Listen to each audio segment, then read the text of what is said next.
Salut à tous, chers abonnés humains ou non. Ici Gaëtan de The Flares et on se retrouve pour la série de podcasts La Prospective.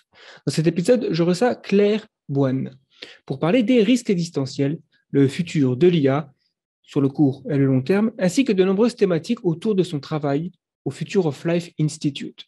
C'est le genre de podcast qui part dans beaucoup de directions, c'est assez difficile à résumer, donc le mieux, c'est que je vous laisse l'écouter. Je vous rappelle que vous pouvez regarder cette vidéo directement sur YouTube si vous avez le temps, si vous la regardez comme ça, vous pouvez mettre en vitesse accélérée, et oui, et comme ça je parlerai très très vite. Ou alors télécharger la vidéo directement sur votre application de podcast préférée et vous pouvez l'écouter en faisant de la gym par exemple, ou alors la vaisselle. C'est des deux activités que j'aime particulièrement. Il y a aussi la possibilité de nous donner des revues, de nous donner des petites, je sais pas, appréciations, des petits likes, des petits j'aime. Bon, disons que ça nous aide à nous faire voir, quoi. C'est un peu ça, quoi. C'est euh, c'est un peu triste, finalement. Je vous souhaite une bonne écoute. C'est parti. Bienvenue sur le podcast de Flair. Alors, merci Claire d'avoir accepté mon invitation pour discuter donc de pas mal de sujets autour de ce que tu fais, parce que tu as rejoint récemment le Future of Life Institute en tant que Senior Policy Research Fellow, et donc c'est très intéressant de parler de tout ça. Mais ce que je vais faire, c'est te laisser te présenter, me parler un petit peu de ton parcours et sur quoi tu travailles justement en ce moment. Oui, avec plaisir. Ok, je m'appelle Claire, je viens de Lyon. J'ai vécu dans pas mal de villes en France, partout sauf en Bretagne. J'ai fait le nord-est, j'ai fait nord-est, sud-est, sud-ouest. J'ai quitté la France il y a à peu près 8 ans pour venir aux États-Unis après avoir fait en France des études d'histoire, de sciences politiques et de droit. Et aux États-Unis, très rapidement, j'ai commencé à travailler dans un rôle de chercheur en droits humains. Et ensuite, j'ai refait un master en politique publique à l'université de Harvard, où j'ai appris surtout à faire de l'analyse des politiques publiques, à regarder un peu leur impact, leur efficacité, leurs coûts, à comparer en fonction des objectifs quelles politiques pouvaient être les plus efficaces. Et suite à ça, j'ai continué à travailler comme chercheur. D'abord sur la question de la traite des êtres humains, donc évidemment des politiques de prévention. J'ai travaillé un peu sur les questions de laïcité, diversité et inclusion. Et ensuite, pendant 4 ans, sur la prévention de la violence domestique, la violence par arme à feu. Et en fait, en faisant ça, j'ai repris un doctorat en droit de l'IA. La raison à ça, c'est que je suis passionnée de technologie. C'était une passion en fait quand j'étais en France, et quand je suis arrivée aux États-Unis, je me suis rendu compte que la technologie progressait beaucoup plus vite que ce que j'avais imaginé. J'ai découvert plein de cas d'utilisation fous en fait autour de moi. Je me suis fait des amis au MIT qui travaillaient sur toutes sortes de sujets passionnants et parfois qui me faisaient un peu peur. Donc par exemple l'augmentation des capacités humaines, du cerveau, des petits robots qui ont l'air presque vivants en fait et qui peuvent faire toutes sortes de choses. Plein de cas en fait vraiment intéressants et qui nous disent des choses sur à quoi va ressembler la société dans les prochaines décennies. Et là, je me suis dit, c'est pas possible, ça peut pas rester un centre d'intérêt où je lis des livres toute seule le soir sans prendre part à ces conversations, en fait. Voilà. Et donc, j'ai fait ma transition progressivement. Et là, je suis très heureuse d'avoir rejoint le Future of Life Institute puisque j'avais lu, quand j'ai emménagé ici, les livres de Max Tegmark, qui est le fondateur, président, qui m'ont passionnée. Et vraiment, je les recommande. Je sais qu'ils ont été traduits en français. Et ça vaut le coup, surtout la vie 3.0. Il y a des passages un peu techniques, mais tous les chapitres se terminent avec une sorte de conclusion qui résume en fait les points les plus importants. Et surtout, je recommande l'introduction. Ça commence avec une histoire de ce qui se passerait si une IA générale se mettait à dominer le monde, en fait, qu'elle était utilisée par une équipe de gens pour contrôler la planète. Et c'est vraiment passionnant. Et ça en dit long sur ce qui peut nous attendre si on ne travaille pas sur ces questions. Voilà. Ouais, c'est vrai que je l'ai aussi lu ce livre et à peu près quand il est sorti, ça m'a aussi ouvert l'esprit sur pas mal de choses. J'étais déjà un petit peu dans la thématique de l'IA. J'avais lu aussi Super Intelligence de Nick Bostrom, mais ce que j'avais beaucoup aimé sur Vie 3.0, c'est qu'il donne comme tu dis, des sortes de scénarios de science-fiction plausibles, un petit peu à la Black Mirror, qui nous permettent de vraiment comprendre, parce que je pense qu'un problème avec Super Intelligence ou d'autres discussions autour de la super intelligence, c'est que c'est abstrait. Des fois, on nous parle de paperclip maximizer et on se dit c'est quand même stupide d'avoir une super IA qui fait des épingles comme ça là. Donc, mais Vid 3.0, il y a vraiment une dimension. On comprend un petit peu l'étendue de la puissance qu'une super intelligence pourrait avoir sur le monde si elle est déployée de telle et telle manière. Alors, donc, ouais, tu travailles donc pour le Future of Life Institute. Est-ce que tu peux décrire un petit peu la mission de cet institut, également ton rôle, le rôle que tu vas avoir maintenant que tu travailles pour eux? Absolument, oui. Et j'aimerais rebondir sur ce que tu disais sur Super Intelligence. J'adore ce livre aussi. Et j'aime bien l'exemple des épingles, justement, parce que ça me rappelle Adam Smith avec les trombones. La manufacture, je crois que c'est une manufacture de trombones à la base. Et pour moi, c'est l'exemple type du fait que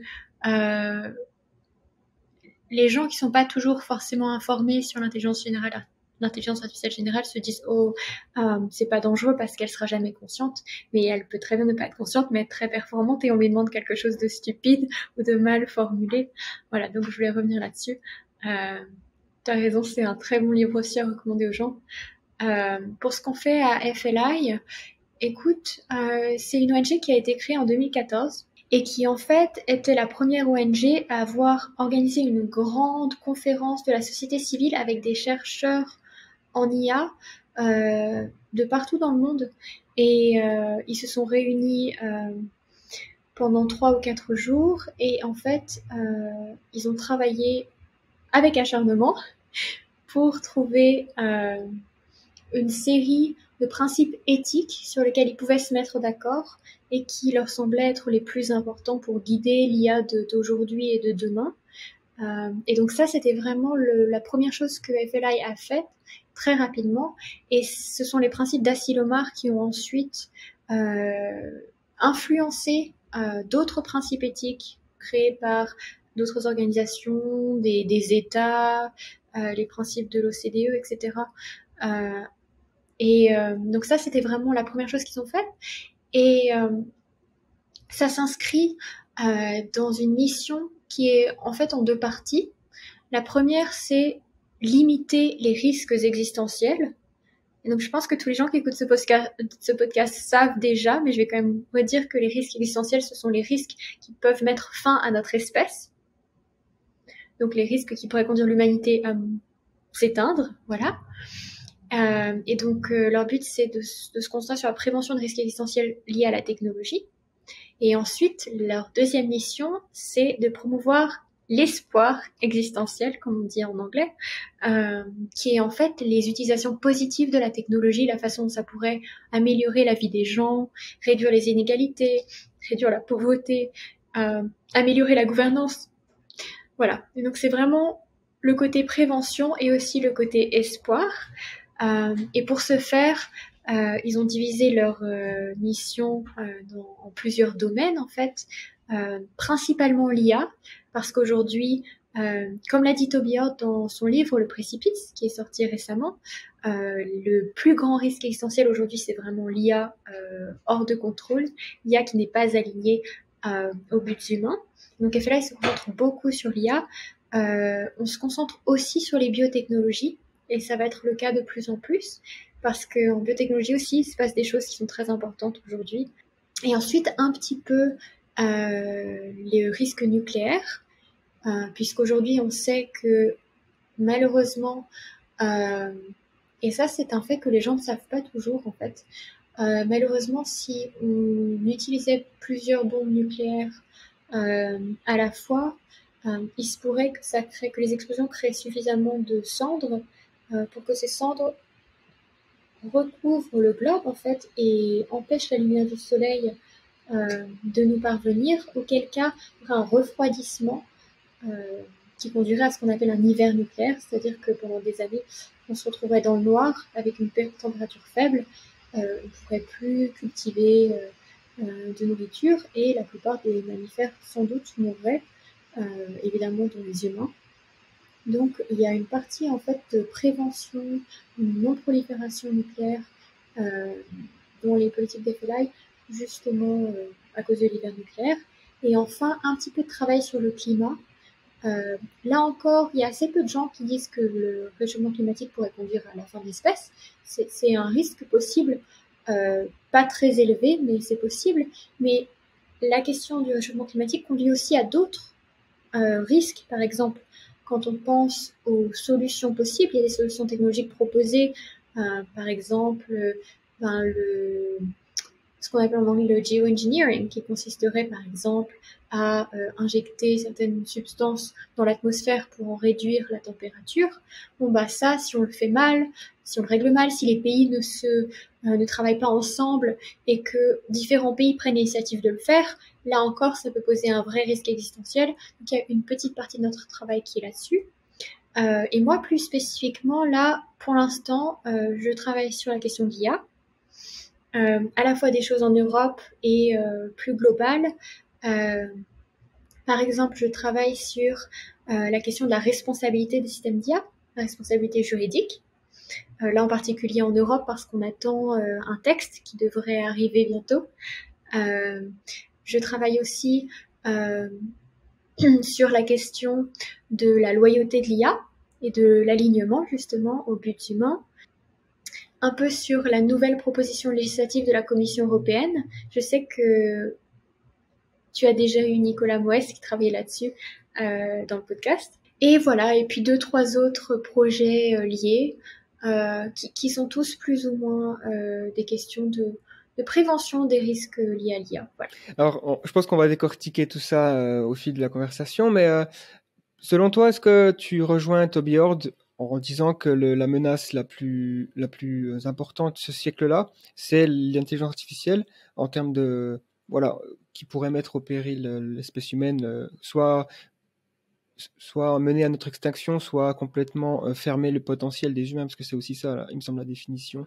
Ça pourrait être un futur qui est finalement très sombre et très long, où on serait bloqué dans une sorte de dystopie, ou alors une extinction totale. Mais là, donc est-ce que l'IA serait vraisemblablement la menace la plus importante ou pas? Écoute, la seule chose que je vais dire, je m'y connais pas encore assez en biotechnologie pour dire exactement quels sont les risques à ce niveau-là. Je pense qu'il y a en biotechnologie, il y a sans doute des technologies potentiellement très très dangereuses et en fonction de la rapidité d'évolution et de ce qui va se passer, peut-être que ça pourrait prendre le dessus. Mais par contre, je peux dire de sûr que oui, l'IA présente un risque important et à la limite, si ça ne devient jamais le cas, tant mieux. Et même si c'était une probabilité faible, en fait, il y a certains scénarios possibles qui sont tellement dangereux qu'il faut quand même travailler dessus. Et tu as raison, il y a d'une part la question de l'extinction de l'espèce, le fait de perdre le contrôle jusqu'à ce que ce soit dangereux mortellement, mais il y a aussi la question des futurs qui sont pas bons pour nous. C'est assez récent en fait le fait que les gens soient en haut de la chaîne alimentaire. Il y a quelque chose qui j'y pense souvent parce que ça a l'air sans doute trivial, mais j'essaie de pas manger trop de viande et surtout pas des mammifères en fait. Déjà ça me fait de la peine, surtout s'ils sont élevés en élevage intensif, ensuite qu'ils vont dans les abattoirs, c'est vraiment des situations assez cruelles en fait, et puis c'est très mauvais pour la planète. Et je dois dire que j'adore les os à moelle, j'adore ça. Et donc, de temps en temps, j'en achète un ou deux. Et en fait, chaque fois que j'en mange un, je repense au fait que pendant des milliers ou sans doute des millions d'années, en fait, les humains manger la moelle des animaux parce que c'était les derniers à passer une fois que tous les animaux s'étaient servis, une fois qu'un lion avait chassé une gazelle, que d'autres animaux avaient mangé la carcasse, etc. Ce qui nous restait, nous, c'était ce qu'il y avait en fait dans la moelle parce qu'on était les seuls à pouvoir fabriquer des outils pour la récupérer, mais on n'était pas suffisamment... on n'avait pas le pouvoir qu'on a aujourd'hui. On n'était certainement pas au-dessus à gérer tout le règne animal et à transformer la planète, absolument pas en fait. Et donc il faut pas prendre cette position pour acquise. C'est très possible qu'on la perde.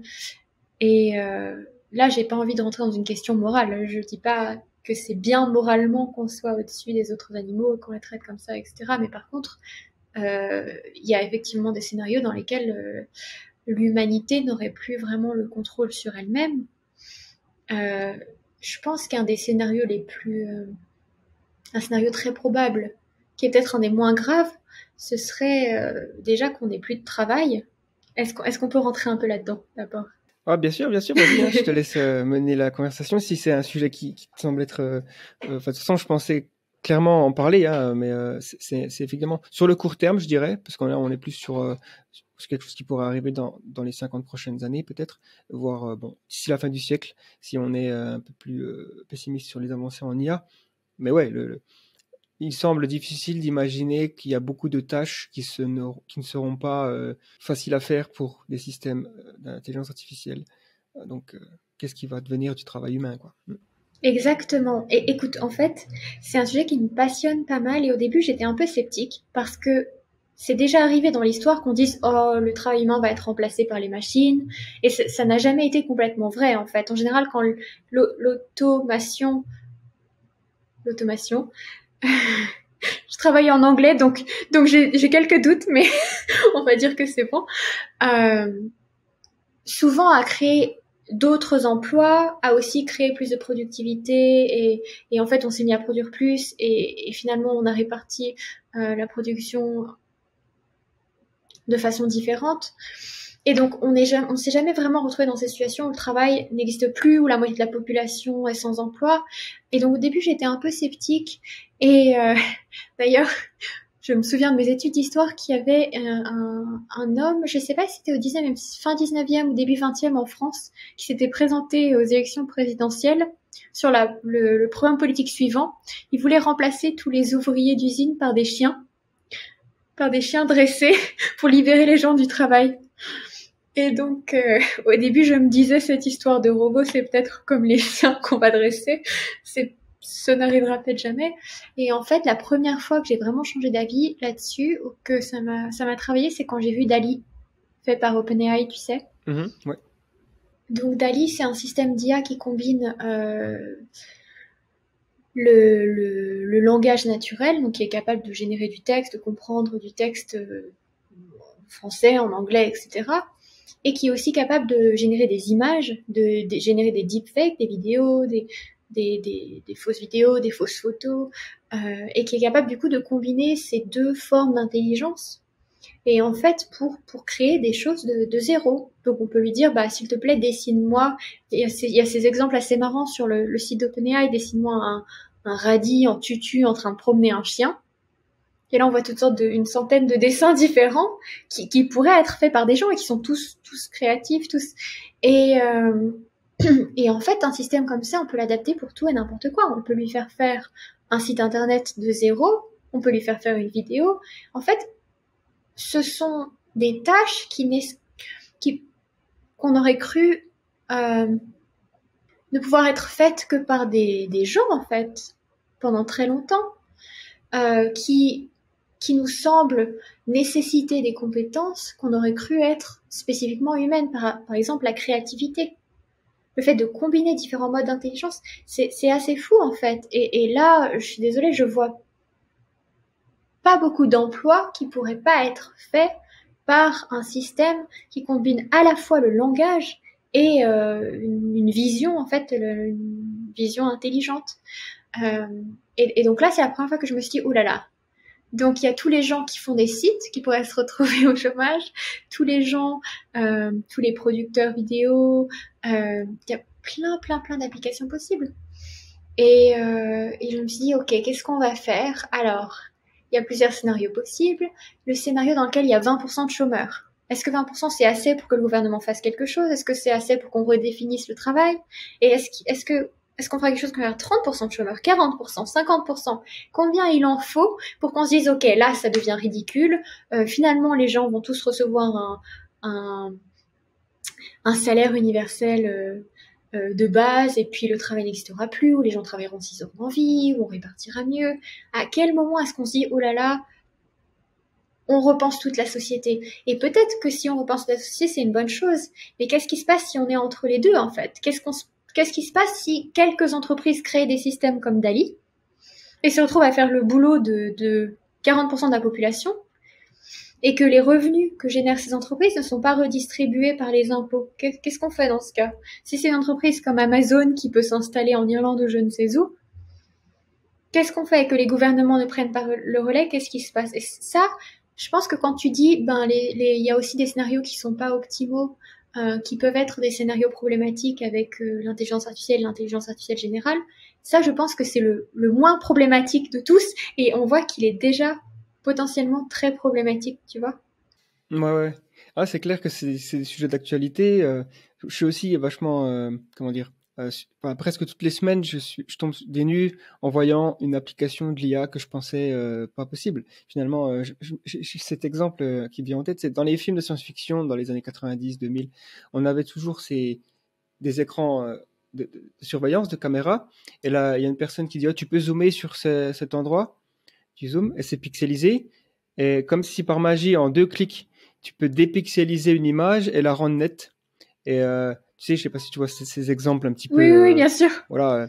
Pour moi, qui vient de la vidéo, qui sait comment ça fonctionne, je me suis toujours dit, bah, ça c'est ridicule parce que si tu zoomes et qu'il y a des pixels, tu peux pas, voilà, récupérer de l'information qui n'existe pas. Mais en fait, si. Aujourd'hui, il y a des systèmes d'intelligence artificielle qui sont entraînés pour deviner. En fait, c'est des sortes de, ouais, du guesswork. Ils devinent les pixels autour d'une image et ils arrivent à reconstituer, en gros, la haute résolution d'une image extrêmement zoomée ou alors d'une petite image par exemple, une image en 512 pixels par 512 pixels.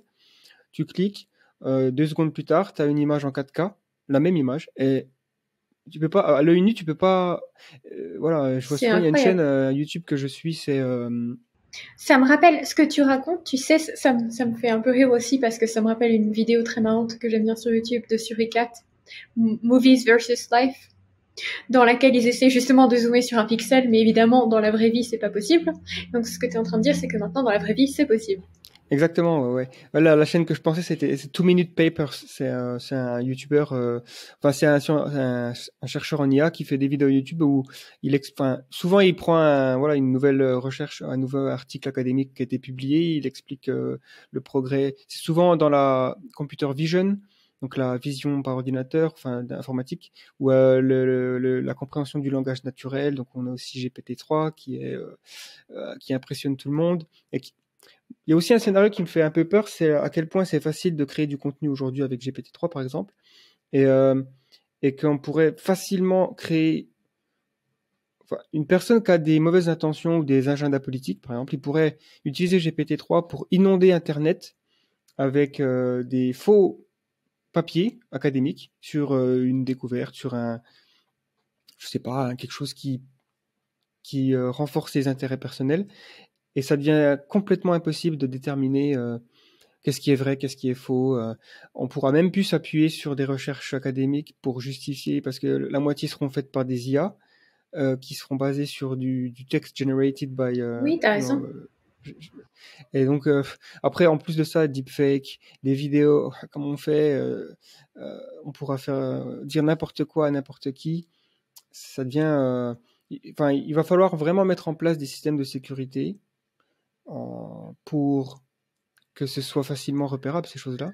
Ouais, ça me pose quelques inquiétudes sur le futur à court terme aussi, quoi. Je suis d'accord à 100%. Pour moi, une des choses les plus inquiétantes qui peut se passer avec l'IA et l'IA générale avant notre extinction, c'est la manipulation de masse. Je pense que c'est déjà le cas, même si c'est pas avec GPT-3, ça peut être avec d'autres systèmes. Aujourd'hui, avec un système d'IA comme ça, on peut créer des centaines de faux profils Facebook. On peut créer des fausses personnes, on peut faire des... Il me semble que chaque mois, c'est des milliards de profils Facebook qui sont créés, qui sont faux. Il me semble que, il faudrait regarder les statistiques. Je crois que Facebook a publié récemment le pourcentage de comptes qui sont faux, qui sont obligés de virer chaque mois. Mais c'est un nombre qui dépasse les estimations de la plupart des gens, quoi. On pourrait se dire, oh, quelques milliers, quelques centaines de mais non, c'est beaucoup plus. Et il y a aussi des farms en Russie, par exemple, des fermes de bots, Oui. Ou des fermes de personnes qui sont payées pour générer des fausses informations, qui sont tentent d'influencer. Donc, Absolument. Effectivement, je pense qu'un des dangers de l'IA immédiat, puisque c'est déjà le cas, c'est la manipulation de masse. Et tu as raison sur le fait qu'en plus, on va se retrouver avec des IA qui génèrent des choses comme des faux articles, et ensuite ce sont d'autres IA qui les amplifient, sans nécessairement savoir que c'est faux, en fait, sans faire le tri. Et on va se retrouver dans une société d'opinion, en fait, dans laquelle on est déjà de plus en plus, avec en plus du contenu sélectionné par les algorithmes en fonction de ce que les gens pensent déjà. Donc on aura un biais de confirmation encore plus fort, où les gens peuvent trouver des preuves de tout et n'importe quoi, en fait. C'est déjà un peu le cas, mais je crois qu'on va se retrouver dans une société dangereuse si ça continue comme ça, et évidemment potentiellement totalitaire. Du coup, alors, pour essayer de voir les solutions, quelles pourraient être les solutions envisagées pour minimiser les futurs non désirables aujourd'hui? Quels sont nos moyens d'action, les leviers qu'on peut tirer pour... Oui, je crois qu'il y a plusieurs angles, en fait. Le premier, on ne fait pas souvent le lien, mais le premier, je pense que ça passe par les données. Je pense que c'est vraiment important que les gens reprennent le contrôle de leurs propres données. Souvent, je vois autour de moi, quand je parle aux gens de leurs données, en fait, j'ai deux réactions. La première, c'est « Ah non, mais je m'en fiche puisque j'ai rien à cacher ». Ça, c'est une réaction. Bon, on s'en fiche.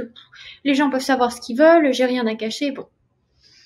Et la deuxième, c'est « Ah non, je veux pas en entendre parler parce que ça me fait peur, j'ai pas envie de savoir tout ce qu'ils ont sur moi ». Et en fait, j'aimerais bien adresser ces deux commentaires. Le premier, c'est que c'est pas une question d'avoir à cacher, en fait. Aujourd'hui, on peut créer par l'IA, on peut reproduire le profil psychologique de quelqu'un. Et on peut très facilement le manipuler. Et en plus, c'est vraiment difficile de définir la manipulation. Aujourd'hui, il n'y a pas vraiment de loi, ni quoi que ce soit qui empêche une entreprise, un gouvernement de manipuler les gens par l'IA. Je travaille un peu, comme je l'ai dit, sur la proposition législative de la Commission européenne. Et dans son brouillon, puisque elle est sortie en avril, et quelques jours avant qu'elle sorte officiellement, quelqu'un a mis le brouillon sur Internet. Et dans la version du brouillon, il y avait un article qui interdisait la manipulation par les systèmes d'IA qui influencerait quelqu'un à son détriment. Et ça, ensuite, ça a été enlevé dans la version qui est sortie finalement. Et je pense qu'une des raisons à ça, c'est que c'est difficile de trouver la limite entre la publicité, par exemple, influencer les gens par la publicité, avec le nudging, quand je sais pas, par exemple, quand on utilise ce qu'on appelle les dark patterns, quand par défaut, le choix par défaut est choisi exprès pour que, évidemment, il y a plus de gens qui choisissent le choix par défaut que l'autre solution, en fait. Donc, il y a toutes sortes de choses subtiles qu'on peut faire. Et ensuite, il y a effectivement la question de la manipulation. Par exemple, manipuler quelqu'un à son insu. Donc, il y a la question de savoir si c'est transparent, si c'est su, Et tout ça, ce sont des limites un peu floues. Et je crois que c'était ça la difficulté du texte. Et finalement, ce qu'ils ont retenu, c'est la question de la manipulation subliminale. Ça me plaît pas du tout. Parce qu'en fait, la manipulation subliminale, on a très peur de ça, surtout depuis la guerre froide, où il y avait tous ces romans, ces BD, ces films où les gens se faisaient manipuler de façon subliminale, surtout par la Russie, etc. Mais c'est n'importe quoi, il n'y a aucune preuve du fait que la manipulation subliminale, ça marche. Par contre, il y a beaucoup de preuves sur le fait que toutes sortes d'autres manipulations fonctionnent. Et comme je le disais, aujourd'hui, on peut savoir juste en fonction de combien de secondes quelqu'un passe sur tel site, où il clique, où il regarde sur son écran, ce qui l'intéresse, à quelle heure. On peut savoir si quelqu'un est déprimé, on peut savoir beaucoup de choses, on peut savoir combien de personnes il a dans son réseau. Et toutes ces informations combinées permettent réellement d'influencer quelqu'un de façon, mais j'ai cet exemple en tête. J'avais pris un café avec un chercheur il y a quelques années qui travaillait sur ces questions et du coup il avait pu accéder à son profil Cambridge Analytica. Je sais pas si les auditeurs, j'imagine, se souviendront du scandale de toutes les données qui avaient été raflées par Facebook, en fait. Et il y avait vraiment des profils psychologiques qui avaient été faits sur les gens.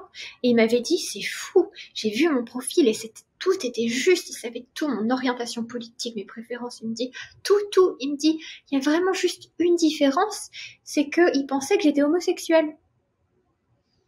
Et en fait, c'est très drôle parce que quelques mois après, il a fait son coming out et il a découvert qu'il était homosexuel. Ah oui, waouh. Ça, c'est vraiment fort comme il est. Oui, c'est vraiment fort. Oui, bien sûr. Et donc, le système d'IA le connaissait mieux que lui-même.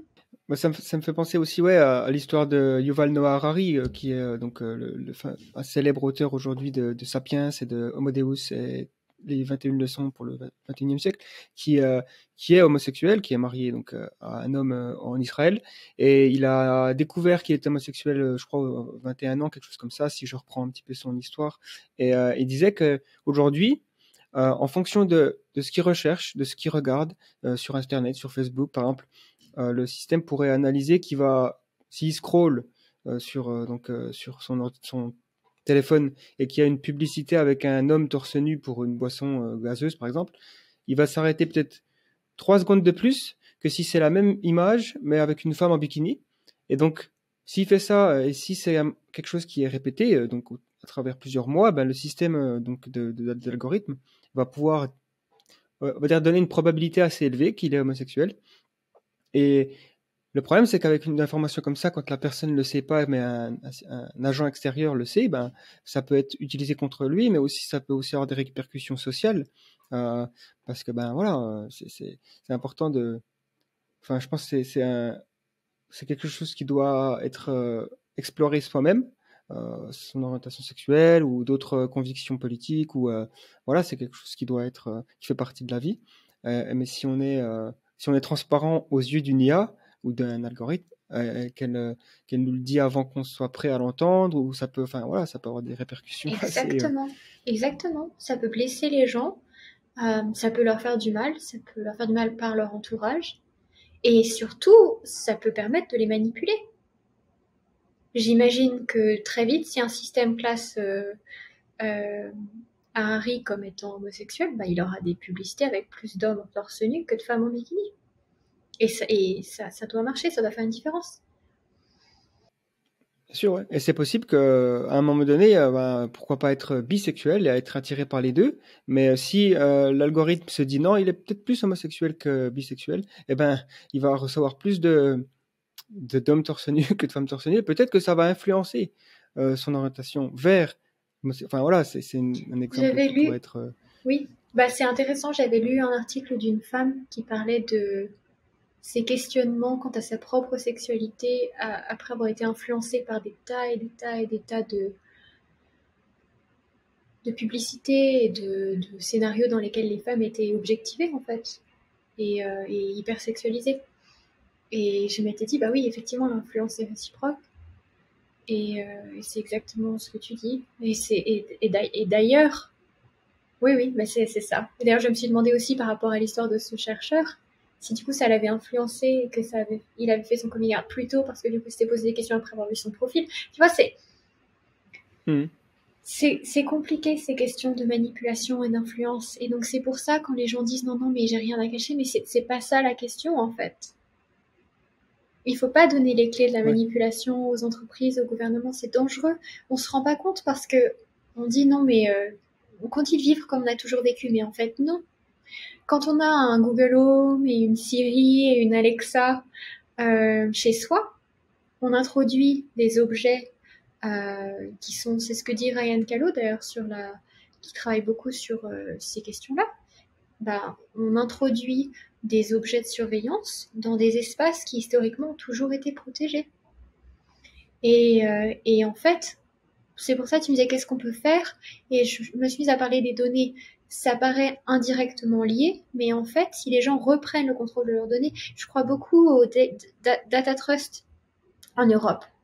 C'est l'idée qu'on aurait un médiateur qui représenterait juridiquement un groupe de personnes.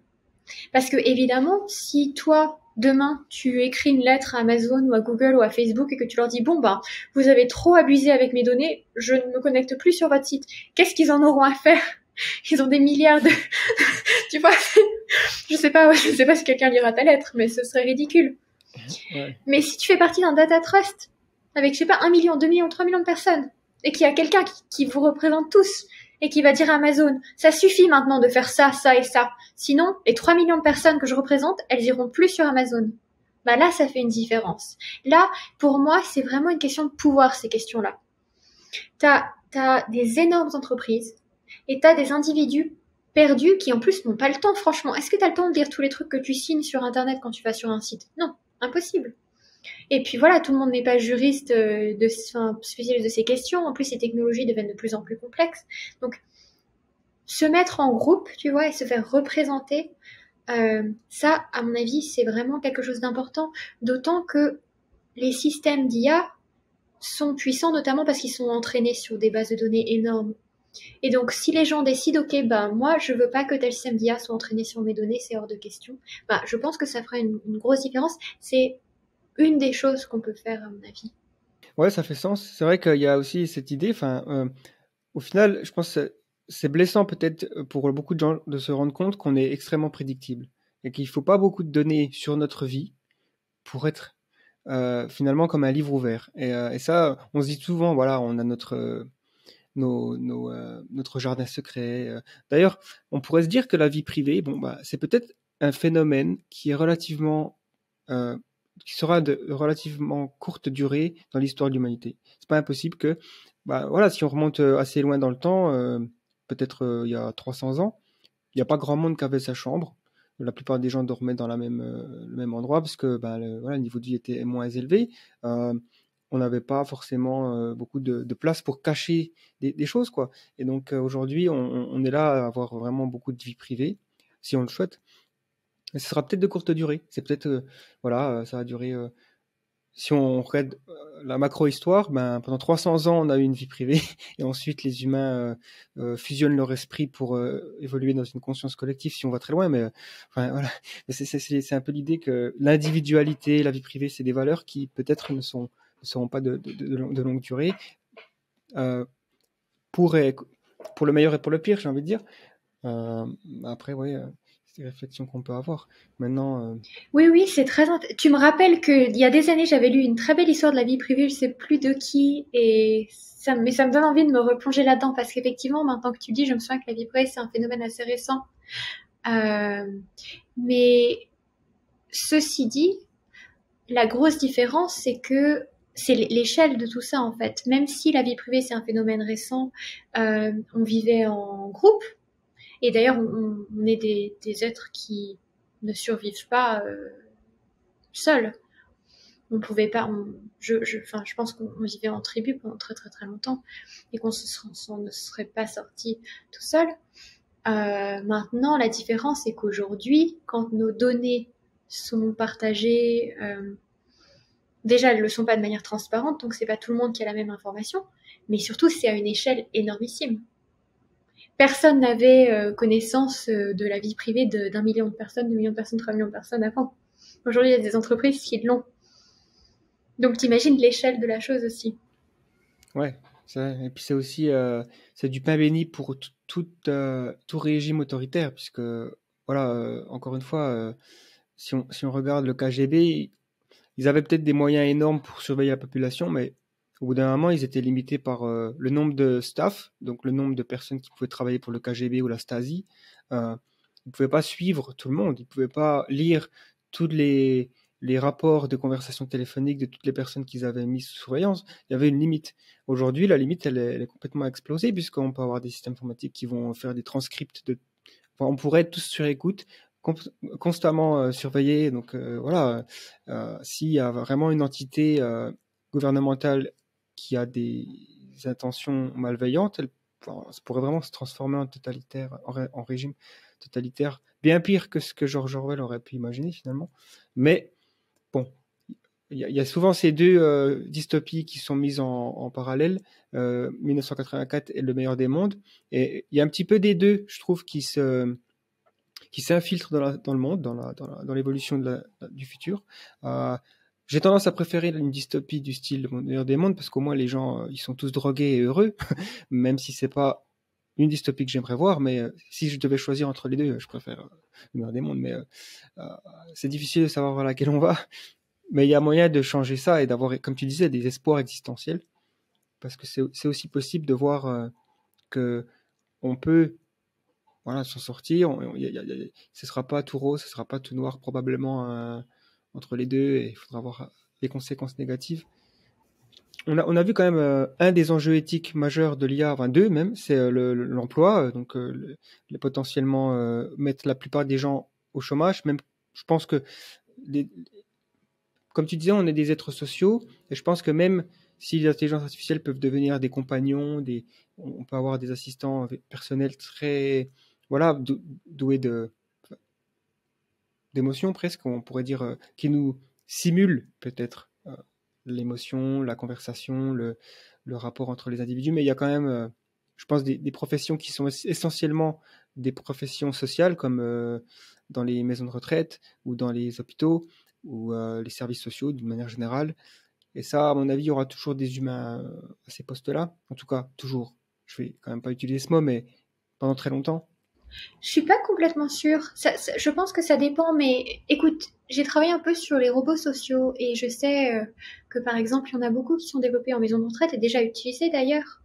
Et dans certains cas, ce sont des robots qui sont censés promouvoir la conversation entre les différentes personnes, tu vois.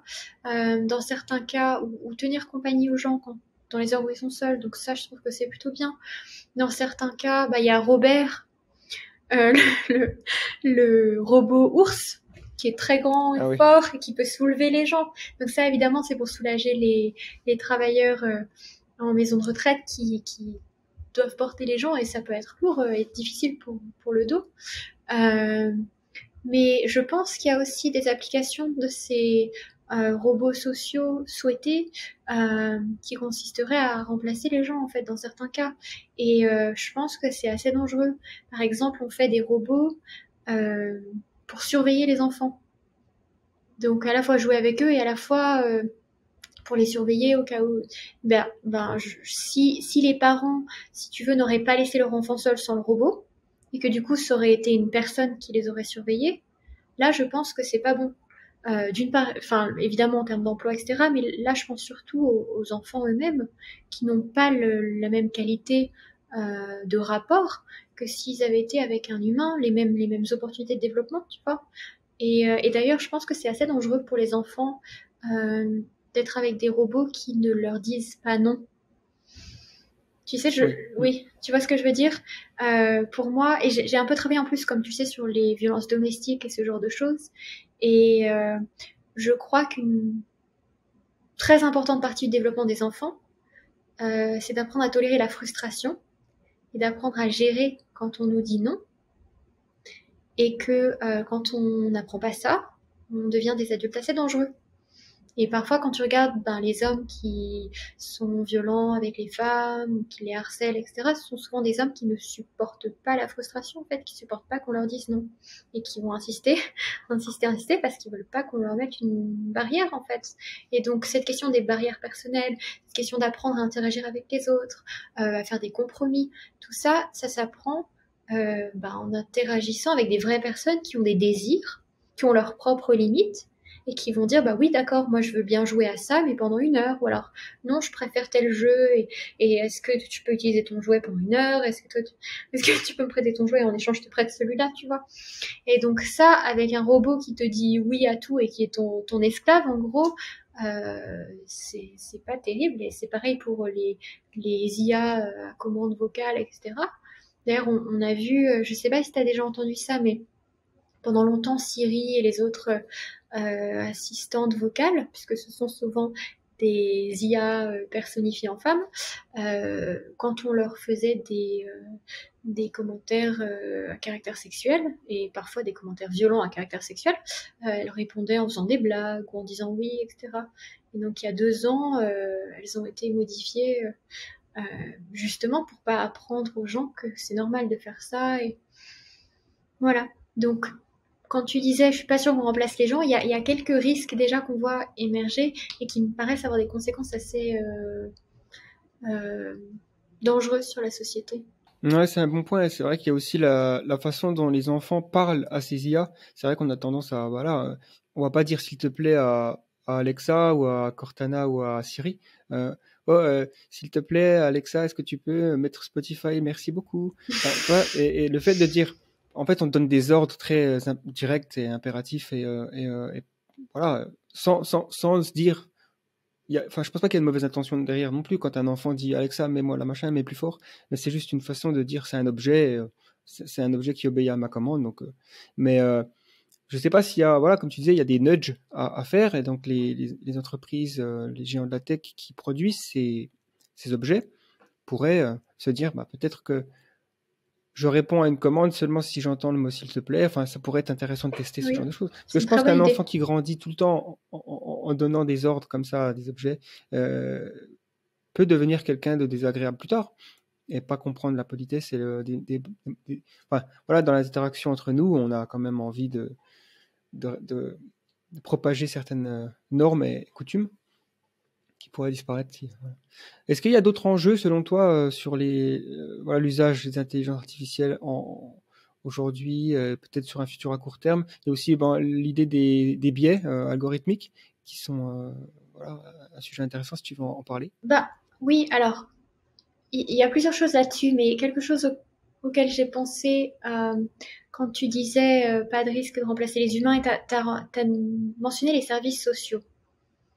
Et là, j'y repense quand tu parles des biais algorithmiques. Il y a un problème que je vois un peu dans tous les domaines qui est le biais d'automatisation, qui est le biais qui consiste à attribuer plus de pouvoir à l'IA qu'elle n'en a et à penser qu'elle est nécessairement scientifique et juste. Et souvent, ce sont les gens qui sont justement pas mathématiciens ou pas ingénieurs informaticiens en fait, qui connaissent assez peu l'IA et qui voient que l'IA est capable de faire des choses comme de répondre des phrases complètement sensées, etc., qui du coup lui attribuent d'autres capacités qu'elle n'a pas. Je l'ai vu justement dans l'histoire des services sociaux.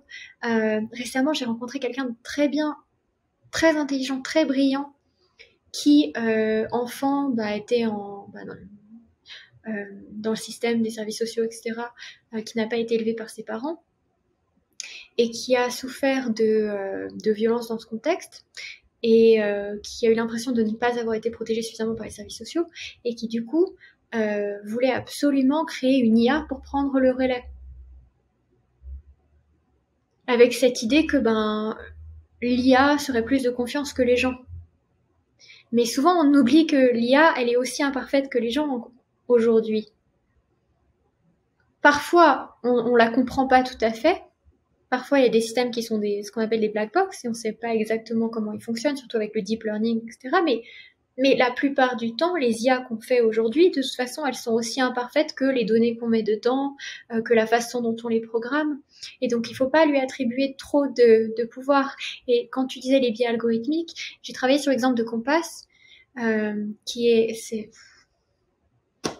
le truc de justice, c'est ça? Oui. Ouais. Je suis désolée de soupirer, mais c'est parce que c'est tellement ridicule. Compass, d'ailleurs, c'est même pas de l'IA. C'est vraiment triste. L'idée de Compass, c'est effectivement un système algorithmique qui serait capable de prédire qui va récidiver et qui ne va pas récidiver. Et donc l'idée, c'était de l'utiliser dans le système judiciaire, soit au moment où on impose les peines de prison aux gens pour décider combien de temps ils doivent rester en prison, ou quand on leur donne ou non le droit de sortir plus tôt, ou au moment de la sentence. Et donc, c'est soi-disant décomposé en plusieurs composantes. Certaines qui sont censées être préventives et aider les services de probation à réinsérer les gens, et des qui sont censées donc mesurer la probabilité que quelqu'un récidive pour décider si on doit le garder en prison plus longtemps pour protéger la société. Mais en fait, c'est l'exemple type de tout ce qui ne va pas aujourd'hui avec certains systèmes d'IA, d'autant que c'est pas vraiment de l'IA en fait, ce sont des algorithmes. Après, la frontière est assez floue parfois entre des statistiques avancées et de l'IA. Là, ce sont en gros, ce sont des régressions non linéaires et puis un peu de bootstrapping, donc une technique statistique un peu avancée pour décider des poids attribués à chaque facteur, mais c'est pas à proprement parler de l'IA. Et en fait, ce que j'ai vu en analysant cet exemple, d'une part, c'est que justement, les gens, quand ils ont commencé à développer ce genre d'outil, en l'occurrence pas Northpoint qui a développé cet outil, je parle pas d'eux quand je dis ça, mais il y a beaucoup de gens qui en fait avaient de bonnes intentions et qui se disaient les juges sont souvent partiaux, les juges sont souvent racistes, il faut qu'on arrive à automatiser ça pour que ce soit plus objectif. Et en fait, évidemment, ça ne l'est pas. Mais ce qui est triste là-dedans, c'est que un juge se retrouve avec un score qui lui paraît scientifique et il se rend pas compte que ça l'est absolument pas. D'une part, ça dépend des critères que l'entreprise a décidé de mettre dedans. Donc les critères, en l'occurrence, qu'ils mettent dans le calcul de taux de récidive, c'est l'âge de la personne, l'âge à laquelle il a d'abord été arrêté. Effectivement, s'il y a eu d'autres infractions dans le passé, mais aussi, par exemple, le niveau d'éducation. Le niveau d'éducation, c'est littéralement un des critères. Parce qu'ils ont vu qu'effectivement, il y avait une corrélation. Plus les gens sont éduqués, moins ils récidivent. Donc, du coup, on punit les gens qui sont moins éduqués, au lieu de les éduquer. Et d'ailleurs, il y a des politiques, j'en ai vu une récemment en Californie, qui consiste à éduquer les gens en prison. Et à partir d'un certain niveau d'éducation, le taux de récidive, c'est incroyable avec cette politique, tombe à 0. Et d'ailleurs, ça coûte beaucoup moins cher d'éduquer les gens. Mais au lieu de faire ça, on dit « Ah, cette personne n'est pas éduquée, on va la mettre en prison encore plus longtemps pour être sûr de protéger la société. » Mais du coup, cette personne qui se retrouve encore plus longtemps, elle a encore moins de chances de reprendre ses études ou de trouver un travail et ainsi de suite. Et ça fait une boucle comme ça qui confirme du coup les prédictions de l'entreprise. Et en plus, les gens du système judiciaire qui sont juges, qui sont avocats, qui sont officiers de probation, ne comprennent pas du tout parce qu'ils se font noyer sous des centaines de pages de documentation technique. Et en plus, c'est l'entreprise elle-même qui produit les propres documents techniques pour prouver que l'algorithme fonctionne. On marche sur la tête, honnêtement.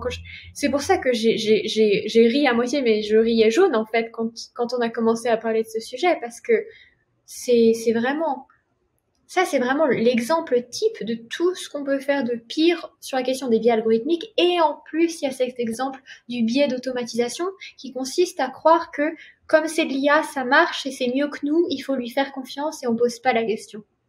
Et alors, pour en revenir à la question des biais algorithmiques, en plus de ça, il y a quelque chose que j'aimerais dire clairement parce que souvent on n'y pense pas. Ce genre de système, que ce soit Compass ou que ce soit les vrais systèmes d'IA qui mesurent les choses par groupe, ce qu'ils font, ce ne sont pas des probabilités individuelles, ce sont des probabilités de groupe. Quand on a un système d'IA qui dit qui classe les gens en fonction de leurs caractéristiques et qu'on a par exemple 60% de chances de récidive dans un groupe, ça ne veut pas dire cet individu-là a une probabilité de 0,6 de récidiviser. Ça veut dire, dans ce groupe de 100 personnes, il va y avoir 60 personnes qui vont récidiver et 40 qui ne vont pas le faire. Mais chaque personne va soit récidiver, soit non. Donc c'est complètement injuste de prendre une personne des 40 qui vont pas le faire et de dire on la met en prison plus longtemps. C'est absurde en fait. Et la plupart des systèmes d'IA qui font ça et qui classent les gens par catégorie, et heureusement la proposition législative de la Commission européenne interdit ça dans la plupart des domaines, Mais aux États-Unis, on le voit au Canada, on le voit dans certaines applications en Europe aujourd'hui, puisque la proposition législative n'est pas encore une loi. Mais c'est fou. C'est comme si, je sais pas, c'est comme si quelqu'un faisait des conclusions sur moi à partir de mon voisin, parce qu'on habite sur le même palier. Mon voisin est très gentil, il est allemand, mais je le connais assez peu en fait. Et je sais pas ce qu'il fait de sa vie, il sait pas ce que je fais de la mienne, et j'ai pas envie qu'on me mette plus longtemps en prison ou qu'on fasse je ne sais quoi avec moi, ou mon score à la banque, ma capacité d'avoir un emprunt, ou je sais pas, ma situation d'immigration en fonction de mon voisin parce qu'il habite à côté de chez moi. C'est absurde. Ouais, Tu c'est vois clair. ce que je veux dire? Bien sûr, bien sûr. De toute façon, il y a énormément de prise de conscience sur ça aujourd'hui. Je pense que le fait que, comme tu dis, que l'Union européenne a décidé d'interdire certaines pratiques vis-à-vis de ces systèmes. Et d'ailleurs, en termes de régulation, il me semble que l'Union européenne fait un peu figure comment dire, d'innovateur à ce sujet, enfin, en termes des mesures qu'elle prenne, parce que bon, il y a souvent des pays qui prennent absolument aucune mesure. Il me semble que la Chine a mis en place un système qui est extrêmement proche de la JRPD, un truc comme ça, là, je sais plus comment on dit, et qu'en fait, alors la différence en Chine, c'est qu'il y a une différence entre ce que fait le parti chinois et ce que fait la population. Donc généralement, par exemple, ce qui est intéressant, c'est de voir est-ce que le parti chinois qui met en place le crédit social, ils vont utiliser ce même système pour les membres du parti ou pas. Et là, ça peut montrer la différence du régime, finalement. Voilà. Mais, Ce sont de très bonnes questions. Je connais assez peu le droit chinois. J'ai entendu parler, je sais qu'il s'était fait influencer effectivement par le règlement général sur la protection des données en Europe. Et je sais que récemment, ils ont fait une loi sur les algorithmes. J'ai entendu aussi qu'ils essayaient justement de casser le monopole de leurs grosses entreprises d'IA. Et que du coup, c'était peut-être une question du gouvernement qui essaie de reprendre le contrôle, mais peut-être pas. Et comme je suis assez peu la politique chinoise, je peux pas en dire grand-chose, mais je sais que en ce moment, c'est vraiment en train de bouger. Et apparemment, ils se font effectivement influencer par les politiques européennes. Ouais, bon, en tout cas, il faudra suivre avec attention ce qui se passe ces prochains mois sur les nouvelles législations qui vont arriver. Et alors, donc tu es un peu spécialiste donc comme tu le disais, la responsabilité juridique de l'IA. Qu'est-ce que c'est que cette discipline? À quoi ça consiste?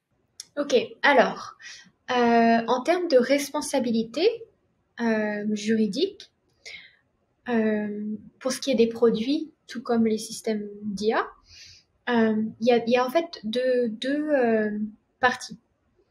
La première, c'est la responsabilité qu'ont les entreprises en termes de sécurité des produits avant la mise sur le marché. Donc en Europe, souvent, on se concentre là-dessus. On dit, avant de mettre un produit sur le marché, il faut que les entreprises se conforment à telle norme et tel standard, et il y a des organismes qui vérifient.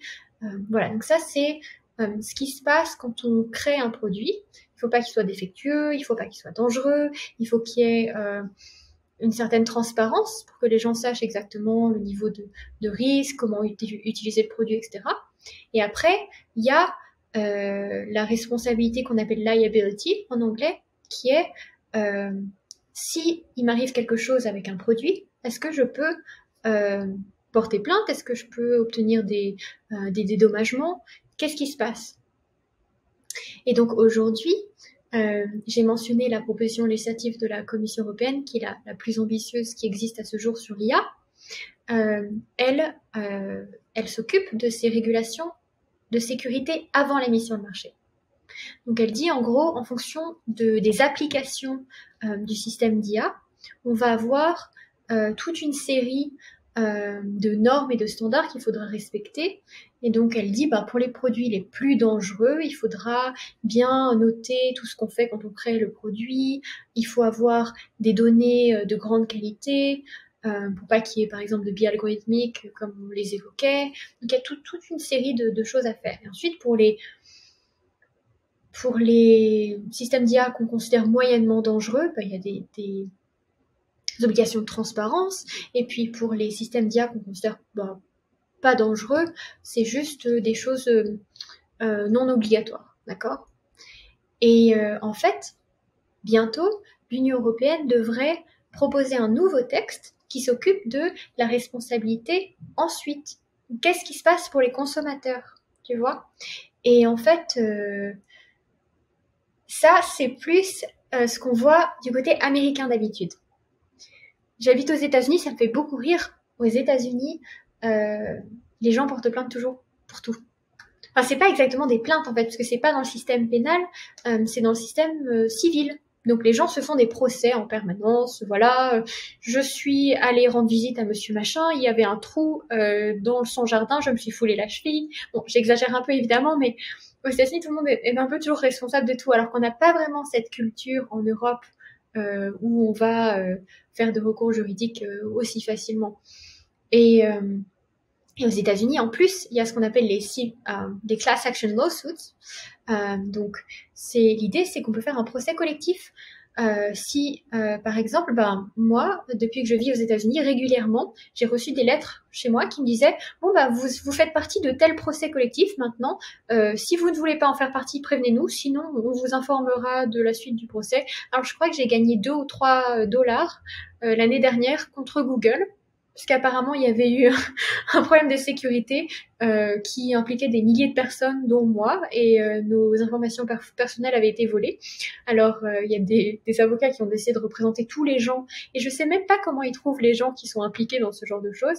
Et donc voilà, évidemment, ensuite, ils gagnent une certaine somme d'argent et c'est divisé dans les milliers de personnes qui sont concernées. Donc c'est comme ça que j'ai reçu 2 ou 3 dollars. Ça m'est arrivé aussi pour un médicament, ça m'est arrivé une fois avec Uber. Et donc voilà, on n'a rien à faire et ça se passe comme ça. Et donc aux États-Unis, les entreprises en fait ont peur des conséquences quand elles ont un produit qui est dangereux, défectueux, etc. Parce qu'elles se disent oulala, les consommateurs peuvent se mettre ensemble et ça va nous coûter cher. En Europe, c'était pas possible de se mettre ensemble jusque récemment. Maintenant, il y a une directive européenne. Donc au niveau européen, on peut faire ça. Donc ça, c'est très très bien pour les consommateurs parce qu'évidemment, moi toute seule, j'étais même pas au courant de cette histoire de données. Et puis même si j'avais été au courant, qu'est-ce que j'aurais fait? Faire un procès à Google toute seule? Est-ce que j'ai les moyens d'embaucher les avocats et les experts? Absolument pas en fait. Et donc c'est pour ça en fait qu'on a cette tradition juridique en Europe de s'occuper des produits avant la mise sur le marché et de se conformer à un certain niveau de sécurité. Mais or, depuis cette directive qui permet l'action collective, je pense que la responsabilité après, pour les consommateurs, ça va devenir de plus en plus important. Et donc je suis très contente parce qu'il devrait y avoir ce nouveau texte sur l'IA. Et là, la question, ce sera comment est-ce qu'on peut aider les gens qui ont subi des dommages, en fait, à avoir des réparations. Évidemment, les dommages qui peuvent être subis du fait des systèmes d'IA ne sont pas forcément toujours matériels et pas toujours quantifiables. Si c'est une perte de données, comment est-ce que tu la quantifies? Si c'est de la manipulation, comment tu le prouves? Et donc ça offre tout un champ de recherche juridique, tu vois, cette question de la responsabilité des systèmes d'IA. Quels sont les dommages qui devraient compter? Comment tu les prouves? Et aussi pour les gens, c'est très difficile parce que tu sais pas vraiment comment fonctionne un système d'IA. Et donc jusque-là, souvent la charge de la preuve, elle est sur les gens. Tu vois, ils doivent dire, je sais pas, si tu as un sèche-cheveux et que tu l'utilises pour... J'essaie de trouver une utilisation vraiment stupide, là, mais... Si tu l'utilises en ayant les pieds dans le bain et que tu t'électrocutes, tu peux sans doute pas demander des réparations à l'entreprise. Par contre, si tu es en train de l'utiliser normalement et que ton sèche-cheveux prend feu, a priori, oui. Et ça va être assez facile à prouver, en fait. Tu vois, tu as l'objet physique. Mais un système d'IA, comment tu veux prouver qu'il est défectueux ou qu'il y a eu un problème? C'est très difficile. Ça me fait penser aussi un exemple qui est souvent cité, c'est les voitures autonomes, parce qu'on peut se dire qu'est-ce qui se passe quand une voiture autonome renverse une personne. C'est un peu compliqué. Qui c'est qui est responsable? Parce que finalement, c'est pas le chauffeur puisqu'il était en mode automatique, mais d'un autre côté, il s'est mis en mode automatique. Donc pourquoi il a fait ça? Mais on peut aussi se dire c'est la responsabilité du constructeur automobile qui a mis en place ce système de pilote automatique, comme D'ailleurs, c'est intéressant de voir que Tesla, ils ont un petit peu rétropédalé leur communication autour de leur système de pilote automatique parce que c'est peut-être le plus avancé au monde, mais c'est encore pas le niveau 5 d'autonomie qui nous promet Elon Musk depuis quelques années. Et je pense qu'il faut faire attention à ce qu'il dit parce que c'est vrai que ça peut influencer les gens sur l'autoroute ou dans les villes à se mettre en mode automatique en pensant que la voiture, elle a un niveau technique qui est plus important que en fait le vrai niveau technique, qui est encore euh, sujet à erreur, quoi. Et donc, s'il y a un accident, je sais pas comment ça se passe, les assurances, tout ça, c'est encore c'est un flou juridique, je pense. Je suis contente que tu cites cet exemple parce que tu parles justement de la chaîne de responsabilité. Est-ce que c'est le chauffeur? Est-ce que c'est le producteur? Et en fait, si tu veux, on a ce problème avec tous les systèmes d'IA et ce sera de plus en plus le cas avec les systèmes d'IA qui sont de plus en plus généraux et qui peuvent ensuite être entraînés par des utilisateurs pour avoir une utilisation spécifique. Ça, c'est la chose que j'aime pas avec les textes européens actuels qui divisent les systèmes par utilisation. C'est que de plus en plus, on aura des systèmes comme DALL-E qui peuvent être utilisés pour tout et n'importe quoi. Bon. Et donc, on a la question de savoir, ok, qui va être responsable? Celui qui a fait le premier système ou celui qui l'a entraîné ensuite? Celui qui l'a updaté? Celui qui l'a, tu vois, qui a eu la licence d'utilisation? Et tu vois, là, on se retrouve avec plein de gens et il faut exactement comprendre, ok, comment est-ce qu'ils vont partager la responsabilité? Et j'aime aussi que tu aies utilisé l'exemple des voitures autonomes parce que ça me rappelle tous les débats éthiques, philosophiques autour de cette question, tu sais, avec l'expérience Moral Machine qui a été faite au MIT, etc. Tu vois de quoi je parle? Bon, je connais l'expérience de pensée du tramway, hein, donc, mais après la Moral Machine, je crois pas que j'ai entendu parler de ça. Alors, l'expérience de pensée du tramway, comme tu le sais, est-ce qu'on peut peut-être l'expliquer pour les gens, non, au cas où ils ne connaissent pas? Oui, bien sûr. Ok. Vas-y. Donc, l'expérience de pensée du tramway qui a été rendue beaucoup plus connue ces dernières années, notamment par Michael Sandel, a en fait été créée par une femme. Et ensuite, c'est une autre femme qui l'a d'ailleurs précisé. Et j'aimerais bien connaître leur nom, parce que ce serait bien, mais je m'en souviens plus. Et c'était il y a, je sais pas, peut-être dans les années 50 ou 60, en fait, donc il y a longtemps. Et l'idée, c'est... on est sur un quai de gare, et puis on voit un train arriver. Et il y a 5 ouvriers en train de travailler sur les voies qui ont des énormes casques, donc ils n'entendent pas le train arriver. Et ils vont tous se faire écraser et mourir. Sauf que il y a la possibilité de dévier le train pour qu'il aille sur une autre voie où il n'y a qu'une seule personne, et on est juste à côté du levier qui pourrait permettre ça. Donc est-ce qu'on tire le levier et que du coup le train se retrouve à tuer une seule personne au lieu de 5, ou est-ce qu'on le laisse faire? Et en fait, cette expérience de pensée, un de ses buts, c'est de montrer la dissonance cognitive, parce que plus de 80% des gens disent bien sûr je tire le levier pour sauver 5 personnes et en tuer qu'une. En l'occurrence, la première fois que j'ai entendu ça, moi je me suis dit non, c'est pas mon pouvoir de décider qui meurt et qui... Non. Je sais pas. En repensant à ça d'un point de vue... En repensant à ça sous d'autres angles philosophiques, je sais même pas si je suis d'accord avec cette première intuition. Mais je sais que la plupart des gens, immédiatement, veulent tirer le levier. Et en fait, il y a d'autres variantes de cette expérience qui vont de plus en plus loin. Et celle qui va le plus loin, c'est... Vous êtes un chirurgien, vous avez 5 patients qui arrivent, qui sortent d'un accident de voiture.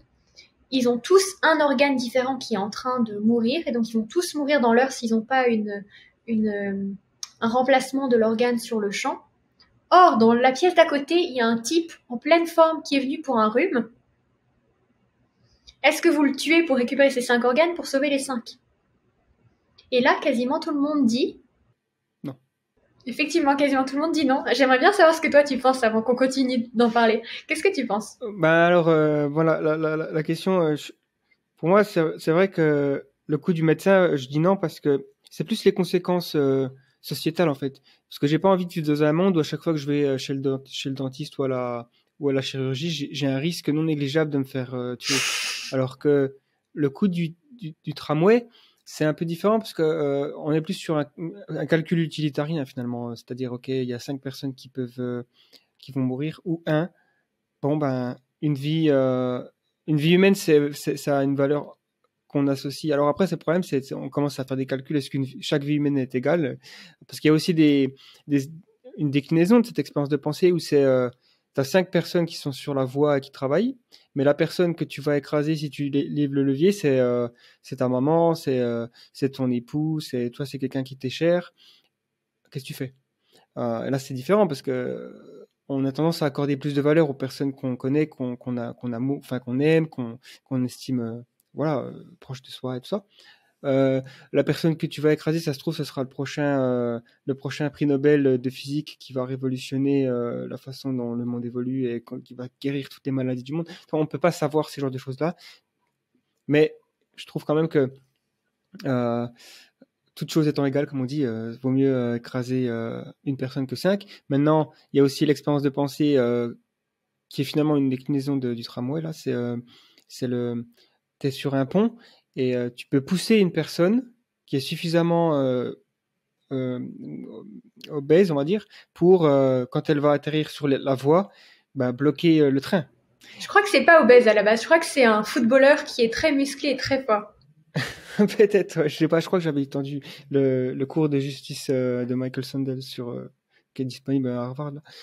Ah, il avait dit obèse. Parce que ça introduit une autre question qui est... après, il y a des gens qui disent oui, mais du coup, si cette personne est obèse et qu'elle a des problèmes de santé, alors peut-être qu'elle va vivre moins longtemps. J'ai entendu cet argument qui je trouve un peu ridicule, mais c'est pour ça que du coup, il vaut mieux que ce soit quelqu'un qui a l'air d'être en pleine santé. Ouais, mais dans les deux cas, la plupart des gens disent non, je vais pas pousser cette personne parce que, en fait, il y a une différence d'action entre tirer un levier, où on a l'impression que c'est une sorte c'est presque, on est détaché de l'événement, alors que pousser activement une personne, on a plus cette connexion on cause la mort d'une personne, plus que un levier, c'est une machine, c'est un système mécanique.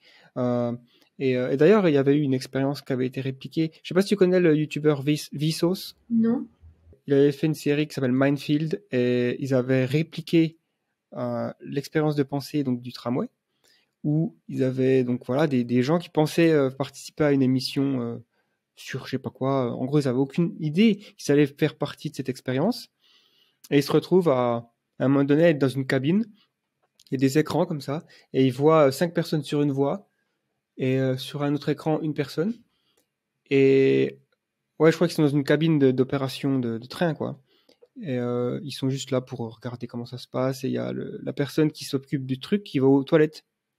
Et au moment où il s'en va pour aller aux toilettes, il y a une alerte qui dit il y a un train qui arrive. Et les personnes, elles sont là, qu'est-ce que je fais? Parce qu'elles pensent vraiment qu'elles sont au cœur d'une situation incroyable en termes de... Et à la fin, ce qui a été étonnant, c'est qu'il y a beaucoup qui n'ont rien fait, qui ont juste prétendu qu'ils n'avaient rien vu. Alors évidemment, l'expérience s'arrête avant que le train écrase les personnes, évidemment, mais je t'enverrai, tu vas bien aimer, je pense, cet épisode. Il y avait quand même une personne qui a appuyé, qui a choisi d'aiguiller le wagon pour tuer une seule personne au lieu de 5. Et ensuite, donc évidemment, l'animateur de l'émission entre dans la cabine, lui dit que c'est un fake, ne t'inquiète pas. Et la personne, elle s'est effondrée en pleurs. Il y avait vraiment eu un choc émotionnel qui s'était passé, quoi. Parce que pendant quelques secondes, elle s'est dit, je tue une personne pour en sauver 5, mais ça reste une personne, quoi. C'est une personne qui a des amis, des proches, des rêves, une vie, quoi. Donc, Moi, ça, c'est une grosse parenthèse. Oui, mais tu vois, c'est vraiment pour ça que ces expériences sont très intéressantes pour moi. Et on reviendra à l'histoire des voitures autonomes. Mais je pense que ces expériences sont géniales parce qu'elles nous font apprendre des choses sur les gens. La façon de penser, la dissonance cognitive. Et tu vois, ce que tu dis, beaucoup de gens intellectuellement diraient « Ah ben non, moi je toucherai pas le levier, moi je toucherai le levier absolument. » Mais peut-être n'auraient pas le courage de le faire. Et je pense qu'il y a une grosse différence entre ce qu'on veut faire intellectuellement et ce qu'on fait par émotion. Même si je sais que ce serait sans doute mal intellectuellement. Et si tu me demandes à froid, il y a ton frère sur une voie et 5 autres personnes, et le train s'apprête à tuer ton frère, est-ce que tu le dérailles et que tu tues 5 personnes? Je sais intellectuellement que c'est mal. Si j'étais dans la situation et que j'avais que quelques secondes, c'est très probable que j'appuie sur le levier pour sauver mon frère parce que je l'aime et que ce sera plus fort que moi, en fait, sans doute. Et tu vois, je pense qu'on peut aussi pas prédire comment on agirait par émotion, par sentiment. Il y a aussi, il faut prendre en compte le choc, le traumatisme émotionnel. Peut-être qu'on est bloqué par la peur et qu'on peut pas agir. Tout ça, on est humain, en fait. Souvent, les expériences de pensée comme ça, elles manquent Elle manque un aspect crucial, c'est que il y a souvent une différence, comme tu dis, entre ce qu'on pense qu'on ferait et ce qu'on ferait réellement. On a tous envie de se prendre pour le héros. Si jamais t'es à la banque et puis qu'il y a un mec armé qui arrive en cagoule, qui dit donnez-moi l'argent, tout ça, on se dit ouais, moi je serai le mec qui va lui faire du karaté. Mais en fait, la plupart des gens, voilà, on a la queue entre les jambes et on se dit qu'est-ce qui va se passer? Je préfère éviter de jouer au malin. Parce qu'on c'est vrai qu'on est aussi habitué à une certaine vision fictionnelle qu'on voit à la télé et au cinéma de certaines actions, quoi. Et il y a aussi des expériences de pensée qui sont intéressantes mais qui n'arriveront jamais. Je veux dire, on se retrouvera jamais dans une situation où d'un côté tu sauves l'humanité et d'un autre tu tues ton enfant, quoi. Tu vois ce que je veux dire? Il y a que Jack Bauer dans 24 heures chrono. Oui, exactement. Tu sais que ça a fait c'est une série qui a augmenté le soutien de l'opinion publique américain pour la torture. Ah oui, bah, j'imagine. Parce qu'il y a cette fameuse aussi expérience de pensée utilitariste, on va dire, où finalement la torture, on sait que c'est mal. Et si on adopte une sorte de philosophie morale déontologiste à la Emmanuel Kant, on se dit, si on utilise des maximes universelles, j'aimerais pas me faire torturer, donc je veux pas que la torture existe. Ce qui est un point de départ plutôt solide, je trouve. Mais que se passe-t-il si, sous tes mains, tu as un terroriste qui sait où se trouve la bombe nucléaire sous New York et que le seul moyen pour trouver l'information, c'est de le torturer? Voilà, tu sauves des millions de personnes, mais tu tortures quelqu'un. Donc, c'est extrêmement... Mais tu vois, ce que tu disais, ce sont des choses qui n'arrivent pas. Et là, c'est un bon exemple. Et c'est exactement le même que pour Moral Machine. C'est la même critique, en fait. En réalité, on sait que la torture, ça fonctionne pas, que souvent on a des infos qui sont pas forcément justes, parce que la personne dit n'importe quoi pour arrêter de se faire torturer. On sait que ce sont des scénarios qui n'y arrivent pas, et malgré tout, on présente une expérience de pensée dans une série, ça se répète, en faisant semblant que ce sont les deux choix possibles et que c'est une solution raisonnable qui peut fonctionner, en fait. Alors qu'on sait, et il y a eu, parce que les États-Unis ont évidemment utilisé ce genre de pratique à un moment donné, et le FBI avait travailler sur le fait que justement c'était pas des méthodes solides et efficaces et ils développaient plutôt des approches psychologiques en fait, d'apprendre à connaître la personne, faire du profiling, etc. Et malgré ça, ça a changé l'opinion publique et c'est exactement la même chose qu'on dit sur ces expériences de pensée sur les voitures autonomes. Donc il y a eu cette expérience au MIT sur un site web en fait, et n'importe qui dans le monde pouvait répondre à ces expériences de pensée. On disait, il y avait d'ailleurs l'exemple du tramway avec les 5 et une personne sur les voies, et il y avait plein d'autres scénarios qui étaient présentés aux gens. On leur disait, la voiture va soit tuer 3 passagers, il y a 2 enfants et un adulte, soit une vieille dame qui passe. Et en fait, à la base, ils ont présenté les résultats d'études comme nous apprenons des choses intéressantes sur les différences culturelles. Donc, ils ont dit, par exemple, souvent en Occident, on veut sauver les enfants, parce qu'on est plus utilitariste. On se dit, non seulement il y a la question de la vulnérabilité, il faut les protéger, mais on se dit aussi ils ont plus d'années à vivre qu'il leur reste. Alors que souvent ils disaient en Asie, les gens préfèrent sauver les personnes âgées parce qu'ils ont plus d'expérience de vie, donc plus à nous apprendre. Donc on voit la différence, même si ensuite dans un autre article ils ont dit qu'en fait les résultats étaient moins binaires que ça en fait, et un peu plus complexes et nuancés. Mais une des critiques de cette expérience, c'est justement que ça avait donné l'impression aux gens qu'on aurait ces scénarios tout le temps, en fait, si on prenait une voiture autonome, alors que c'est extrêmement rare. C'est très peu probable qu'une voiture autonome se retrouve avec seulement 2 choix, et les 2 impliquent de tuer quelqu'un, et il faut prendre une. Et en fait, c'est pour ça que j'ai aussi bien aimé quand t'as dit tout à l'heure que tu voulais pas, en tant que chirurgien, tuer la personne qui avait un rhume, parce que sinon toi-même t'aurais peur d'aller à l'hôpital ou d'aller chez le médecin. Et en fait, ça m'a rappelé cette question de ces expériences de pensée pour les voitures autonomes, puisque j'ai lu un très bon article d'une chercheure, on peut dire chercheuse aussi, mais maintenant il y a des féministes qui disent chercheurs, donc c'est pour ça que j'essaie d'utiliser ce vocabulaire. Qui s'appelle Abby Everett Jakes. Elle a fait un article très bien où elle disait que c'était absurde de programmer les voitures autonomes avec ce genre de règles éthiques qui s'appliqueraient toujours. Par exemple, sauver toujours les enfants. Et elle montre de façon très très drôle que ça aurait des conséquences absurdes sur la société. Elle donne l'exemple d'un parking, d'un garage de supermarché. Elle dit, si jamais tout le monde savait que les voitures autonomes étaient programmées pour toujours sauver les enfants, les personnes âgées n'oseraient jamais sortir de chez elles, et elles n'oseraient surtout pas aller au supermarché. Et le parking d'un supermarché, ce serait des enfants qui courent partout sans regarder avant de traverser parce qu'ils savent que les voitures autonomes vont faire des détours pas possibles pour les sauver. Et en écrasant immanquablement les personnes âgées pour essayer de sauver les enfants à tous les coins de rue, tu vois, ce serait une société absolument absurde en fait. Et on peut pas tirer les conclusions d'une décision à l'échelle individuelle sans considérer les répercussions que ça a sur la société, surtout une fois que tout le monde sait que c'est ce qui va se passer. En fait, ça change la donne du coup. C'est là où on voit quand on pousse souvent les raisonnements philosophiques à leur extrême, on obtient des scénarios ridicules. C'est vrai pour toutes les positions philosophiques, en termes, surtout en éthique. L'utilitarisme t'obtient des utility monsters. En gros, voilà, des machines à maximiser le plaisir. On se dit, alors, il vaut mieux avoir 5 personnes au sommet du bonheur sur Terre et le reste de la population qui vit à un niveau moyen de bonheur, ou alors vaut mieux que la moyenne des... Enfin voilà, on commence à calculer, ça devient compliqué. Après, bon, intuitivement, l'utilitarisme, ça fait sens pour beaucoup de gens. On se dit, voilà, plus de monde est heureux, mieux c'est, mais après, déjà quantifier le bonheur, c'est compliqué. Il y a toujours ce qu'on appelle des edge case scénarios, donc voilà. Ouais, alors, pour partir à 180 degrés sur ce qu'on a parlé jusqu'ici, qui était plutôt risque, problème à venir avec l'IA et les risques existentiels, tu as parlé donc des espoirs existentiels. Comment tu vois ça et comment aussi communiquer de manière assez effective l'idée que voilà, le futur peut aussi être rempli d'espoirs et qu'il y a des scénarios extrêmement désirables.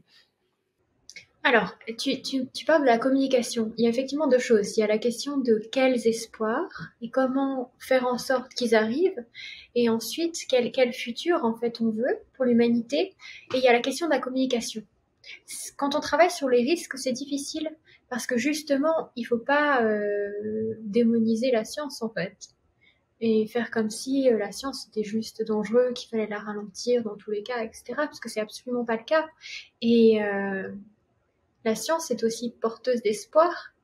On pourrait utiliser l'IA, de plus en plus on utilise l'IA pour trouver des traitements médicaux par exemple. Et ça va ne faire que s'accélérer. Et si on arrive à faire en sorte que ces traitements médicaux soient disponibles pour les populations, pas juste les populations des pays riches, mais pour toutes les populations, on pourrait vraiment améliorer la santé des gens de manière exponentielle en fait très très très bientôt. La technologie peut nous permettre aussi, je sais qu'il y a des gens qui veulent voir ça arriver, de rendre l'espèce humaine interplanétaire.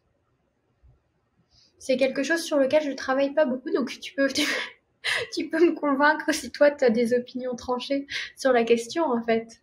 Je suis assez contente d'être sur Terre personnellement, mais je sais que j'ai beaucoup de gens autour de moi à qui ça importe beaucoup.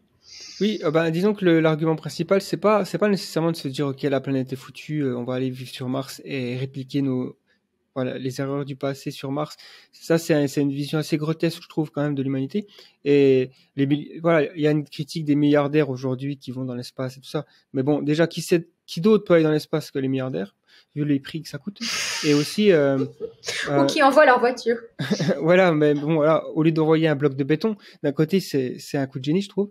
Bon, après. Mais ce qui m'intéresse plus, c'est plus la vision long terme. C'est-à-dire, d'une manière générale, la Terre, sauf si l'intelligence s'y mêle, sera inhabitable dans plusieurs millions d'années. Voilà, le Soleil va se transformer en géante rouge et donc la surface des océans va bouillir, la vie va devenir invivable. Enfin, voilà, ça sera. Et alors, il sera peut-être possible de faire quelque chose si une intelligence existe, elle est technologiquement avancée, donc peut-être qu'elle pourrait réduire la taille du Soleil, bouger la Terre. On ne peut pas vraiment imaginer aujourd'hui ce qu'est capable de faire une civilisation très très avancée, mais il est clair que les chances de survie de l'espèce humaine et de la vie en général, parce qu'on pourrait répliquer des écosystèmes terrestres sur d'autres planètes qui sont aujourd'hui inhabitées. Alors après, ça pose des questions éthiques. Est-ce que Mars, elle est bien comme elle est et on ne devrait pas aller interférer? Ça, c'est une question éthique intéressante. Mais si on a comme objectif et espoir de voir l'humanité survivre sur le très long terme, donc c'est la philosophie long-termiste finalement, c'est de se dire, c'est inévitable qu'on va aller établir des présences humaines sur d'autres astres, et la Terre pourrait même devenir encore plus belle qu'aujourd'hui. Ça pourrait être une sorte de jardin naturel qu'on laisse, et qu'on laisse tranquille, qu'on va visiter. Il y a encore des gens qui habitent sur Terre, évidemment, mais dans un respect beaucoup plus important de la nature. Il y aurait des espaces sauvages intouchés. Et l'industrie lourde serait dans l'espace, par exemple. C'est une vision qui est promue par Jeff Bezos. Gérard O'Neill aussi, qui a fait des habitats spatiaux, tout ça. Donc ouais, l'idée, c'est pas, ok, à la fin du siècle, on abandonne la Terre et on migre 7 milliards de personnes sur Mars. Ça, c'est juste impossible. Mais peut-être que dans 500 ans, 10 000 ans, on aura plusieurs colonies, plusieurs espaces habités, que ce soit dans l'espace lui-même, mais aussi sur d'autres astres. Les astéroïdes sont pleins de minéraux qui seront très utiles pour les industries du futur. Donc, je pense que voilà, c'est à ce niveau-là que les petits pas de bébé qu'on est en train de faire aujourd'hui avec le nouvel âge d'or de l'espace sont plutôt positifs selon moi. Après, il y a des problèmes qui se posent, c'est notamment les débris. Ça, c'est vraiment un problème qu'il va falloir régler. Dans tous les cas, si on veut avoir des chances de pouvoir faire des sorties terrestres, donc s'échapper de la gravité terrestre assez facilement, il faut éviter qu'il y ait des champs de débris partout, quoi. Ça, c'est clair. Donc, voilà mon point sur ça. Après, ça fait partie des espoirs dans le sens où ça permet d'établir une sorte de backup, déjà. Et aussi, l'expansion de l'humanité, c'est une expansion qui peut être matérielle, dans le nombre, mais aussi spirituelle. Je pense que aller chercher les réponses dans l'espace sur le sens de l'univers, pour établir aussi des nouvelles sciences, il y a des réponses qui nous attendent, on va dire, si on va les chercher, quoi. Écoute, je suis 100% d'accord avec toi. Enfin, de toute façon, c'est pas contestable. Effectivement, un jour, la Terre va s'arrêter, le Soleil va imploser, etc. Ce sera plus vivable. Ça, c'est sûr. Mes doutes tiennent plutôt au fait que je suis pas sûre qu'on ait la capacité de coloniser d'autres planètes avant notre propre extinction, en fait. Et ça fait partie de pourquoi j'ai choisi de faire mon travail actuel pour essayer de ralentir cette extinction, en espérant qu'il se passe rien non plus qu'on ne peut pas contrôler. Il pourrait aussi y avoir des catastrophes naturelles, des astéroïdes comme ce qui est arrivé aux dinosaures, ou toutes sortes d'autres choses, évidemment. On est quand même une espèce assez fragile, en fait. On se sent tout puissant, mais quelques degrés de différence. Si on n'arrive plus à produire de la nourriture, on est assez vulnérable. Et c'est pour ça que je suis pas sûre que ce soit possible. Maintenant, si c'était possible, ce serait sans doute un bel avenir, si ce n'est que je ne sais pas ce qui se passerait sur d'autres planètes, ce qu'on trouverait. Je trouverais ça très intéressant. Je dois t'avouer que toutes ces questions, je trouve assez fascinantes. Par exemple, la question de savoir si on est seul dans l'univers ou pas. Si on n'est pas seul, est-ce que la physique permet même qu'un jour on se rencontre, ou est-ce qu'avec l'expansion de l'univers et les planètes qui s'éloignent les unes des autres, c'est impossible? Évidemment, je me demande aussi si un jour on pourra voyager dans le temps, si on peut voyager dans l'espace. Oui, voilà, c'est ça, c'est clair. Et comme tu dis, c'est vrai que c'est important de préciser qu'on n'aura pas forcément une fenêtre de tir, on va dire, qui est très large. On a la possibilité d'aller dans l'espace et de s'établir sur d'autres astres depuis 1969, on va dire. Bon, si on compte le premier homme dans l'espace, c'est un peu avant, 57 ou 61. Enfin, il y a le Sputnik, et après il y a Yuri Gagarin. Donc les dates à vérifier. Mais en tout cas, 69, on est sur la Lune. Bon, ok.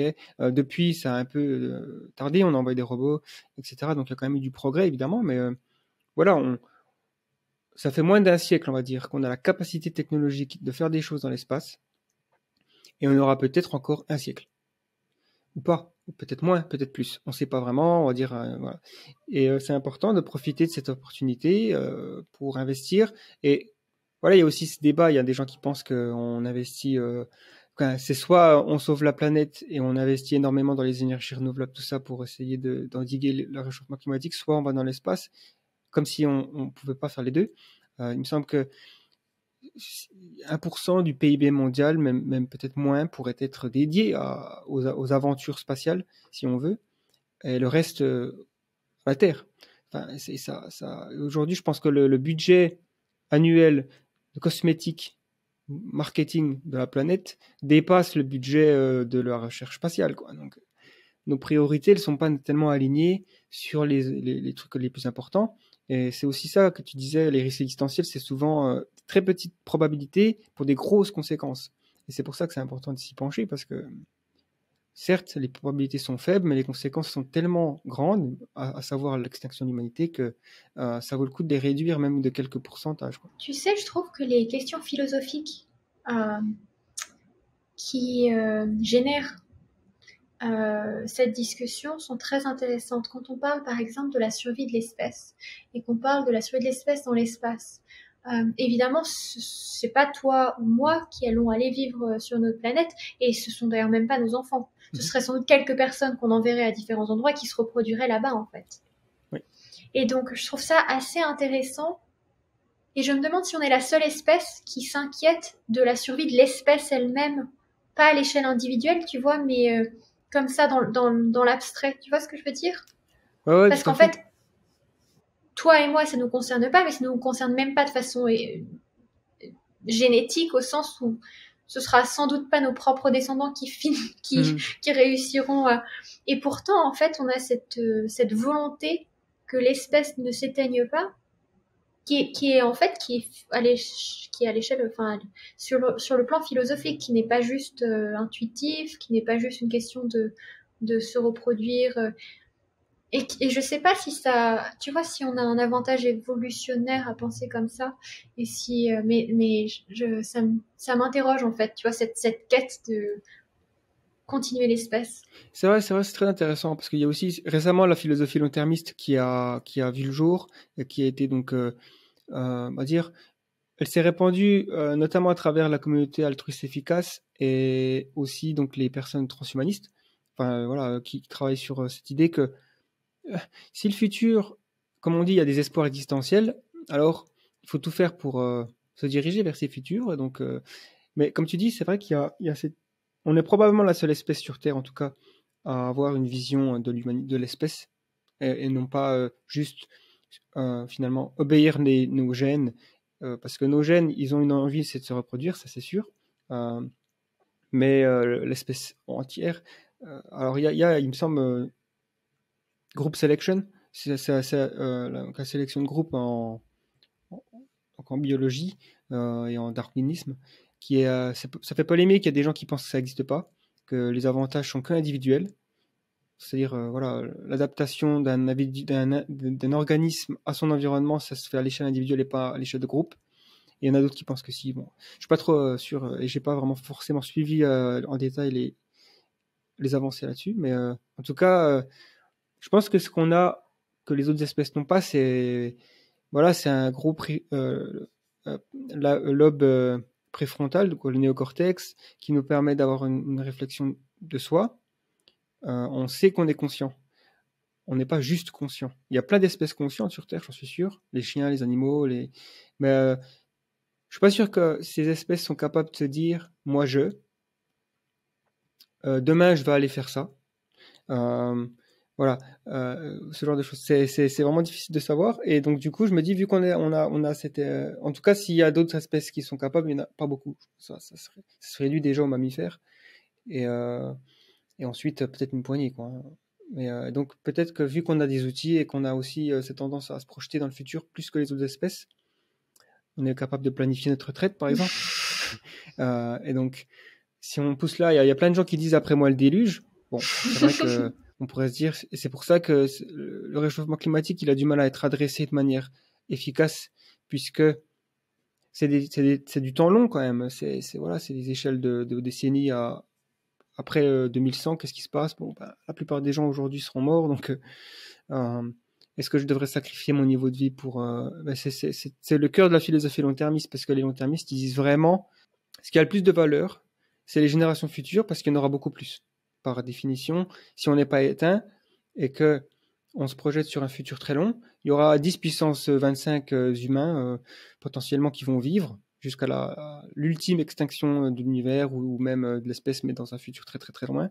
Et donc, l'extinction aujourd'hui, ce serait une catastrophe astronomique finalement, parce que s'il y a 10 puissance 27 personnes qui vont vivre, voilà, c'est important de s'assurer que ce futur arrive. Tu viens de toucher à plein de questions philosophiques différentes. Je sais même pas où aller, tu vois, j'ai l'impression de voir un arbre avec plein de branches. Je me dis, alors, il y avait ça, il y avait ça, il y avait ça. Et ce sont que des questions fascinantes. D'une part, tu parlais de notre capacité à penser en termes de l'intérêt de l'espèce. Il y a des animaux, je crois que je me demande si les abeilles fonctionnent pas comme ça, mais il y a des animaux qui littéralement vont se sacrifier. En l'occurrence, pas les abeilles, mais il y a des animaux qui vont même se suicider pour le groupe.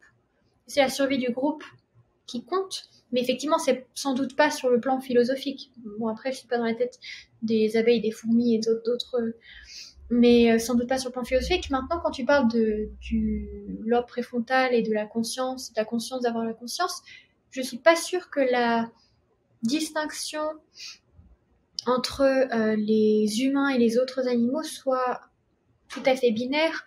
Et c'est vrai que ce sont des questions que j'adore.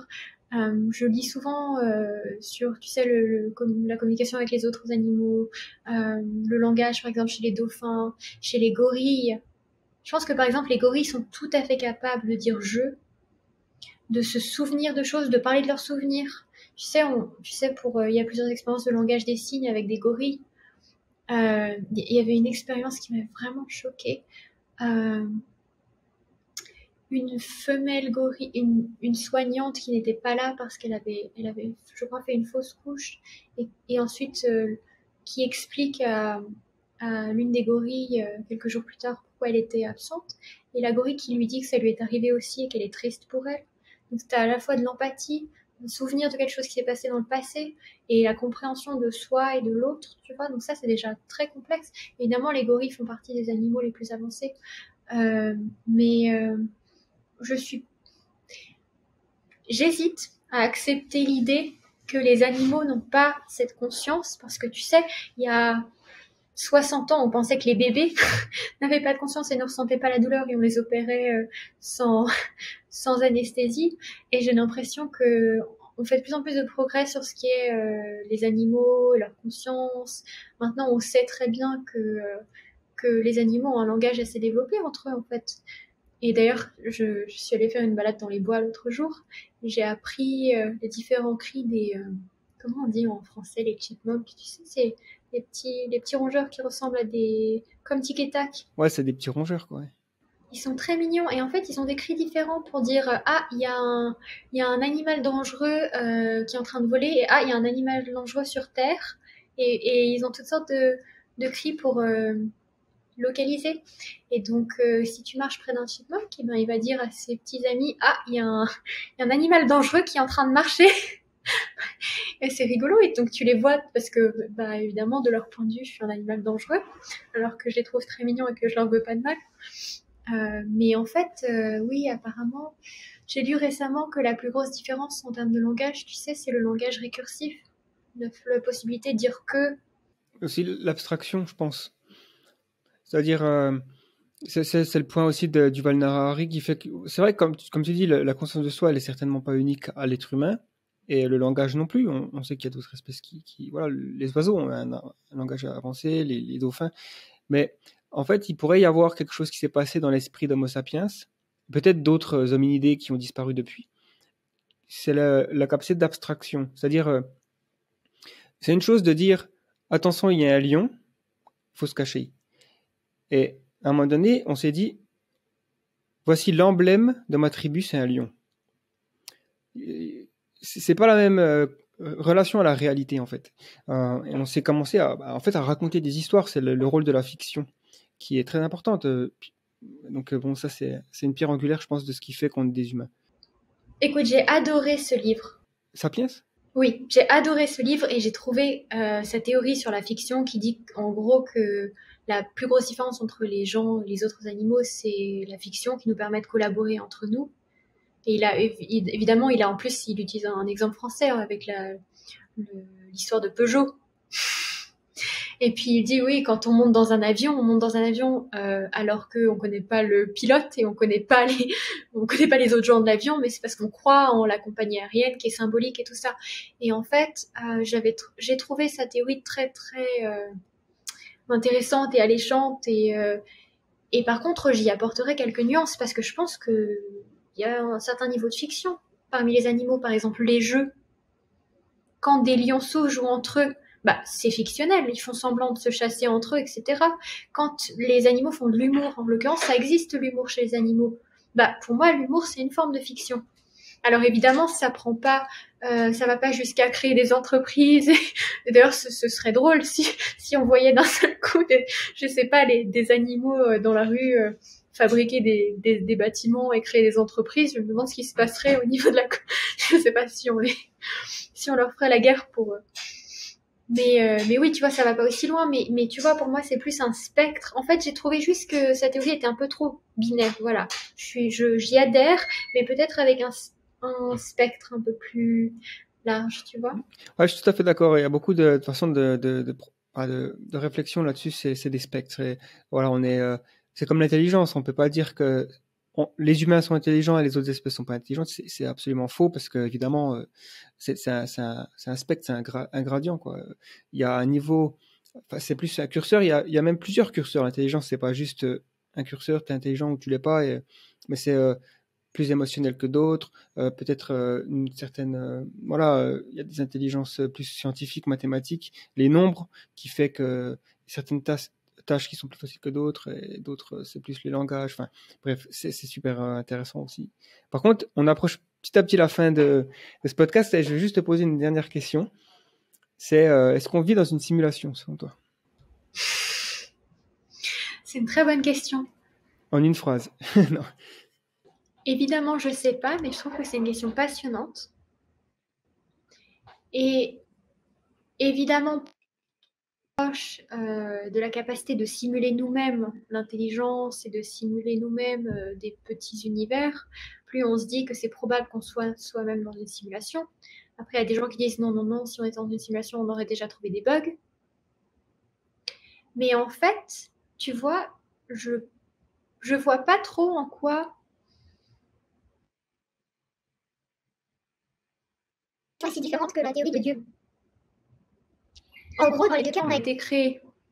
Après, il y a la question peut-être de l'intention ou de la façon dont on voit le créateur, tu vois. Est-ce que c'est qui joue aux Sims, tu vois, peut-être que c'est un ado boutonneux dans sa chambre qui nous a créé pour jouer, tu vois, et ça l'amuse bien, et puis un jour il va en avoir marre, il va grandir, il va être dans la simulation, et bim, on sera tous morts, on sera tous des données stockées dans... Ou alors c'est un dieu tout-puissant, bienveillant, qui nous aime, et qui du coup nous a créés par amour, bon bah...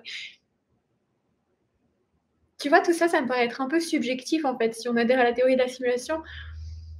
Après, si on est dans une simulation, effectivement, est-ce que ça peut s'arrêter du jour au lendemain? Est-ce qu'on peut communiquer avec les simulateurs et les supplier de ne pas nous arrêter? C'est vrai que c'est intéressant comme réflexion et il y a le philosophe Preston Green, j'en ai fait une vidéo d'ailleurs, qui écrit un article où il réfléchit sur l'idée que le fait de chercher à savoir si on est dans une simulation par l'expérience scientifique, en cherchant, comme tu dis, des anomalies, pourrait en fait être un risque existentiel en soi. Parce que si on découvre qu'on est dans une simulation, et donc ça devient une sorte de fait partagé par la population, tout comme on sait aujourd'hui qu'on est dans une galaxie parmi d'autres, peut-être qu'un jour on se dira, on est dans une simulation, voilà. Et ça pourrait être une information qui endommage le but initial de la simulation. Par exemple, peut-être que les simulateurs, ils voulaient créer une simulation pour voir, je sais pas moi, comment la société évolue au XXIe siècle. Mais le fait qu'on sache qu'on est dans une simulation, ça crée une corruption dans les données. Et ils vont se dire, on recommence. Boum, reset. Et la question de savoir, c'est, du coup, est-ce qu'on devrait dépenser des ressources dans ces questions, en tout cas, de la recherche scientifique. D'un autre côté, on pourrait se dire, le simple fait qu'on en discute entre nous là, et qu'on se dit que c'est une possibilité, c'est peut-être aussi déjà une corruption des données. Donc on devrait peut-être arrêter d'en parler.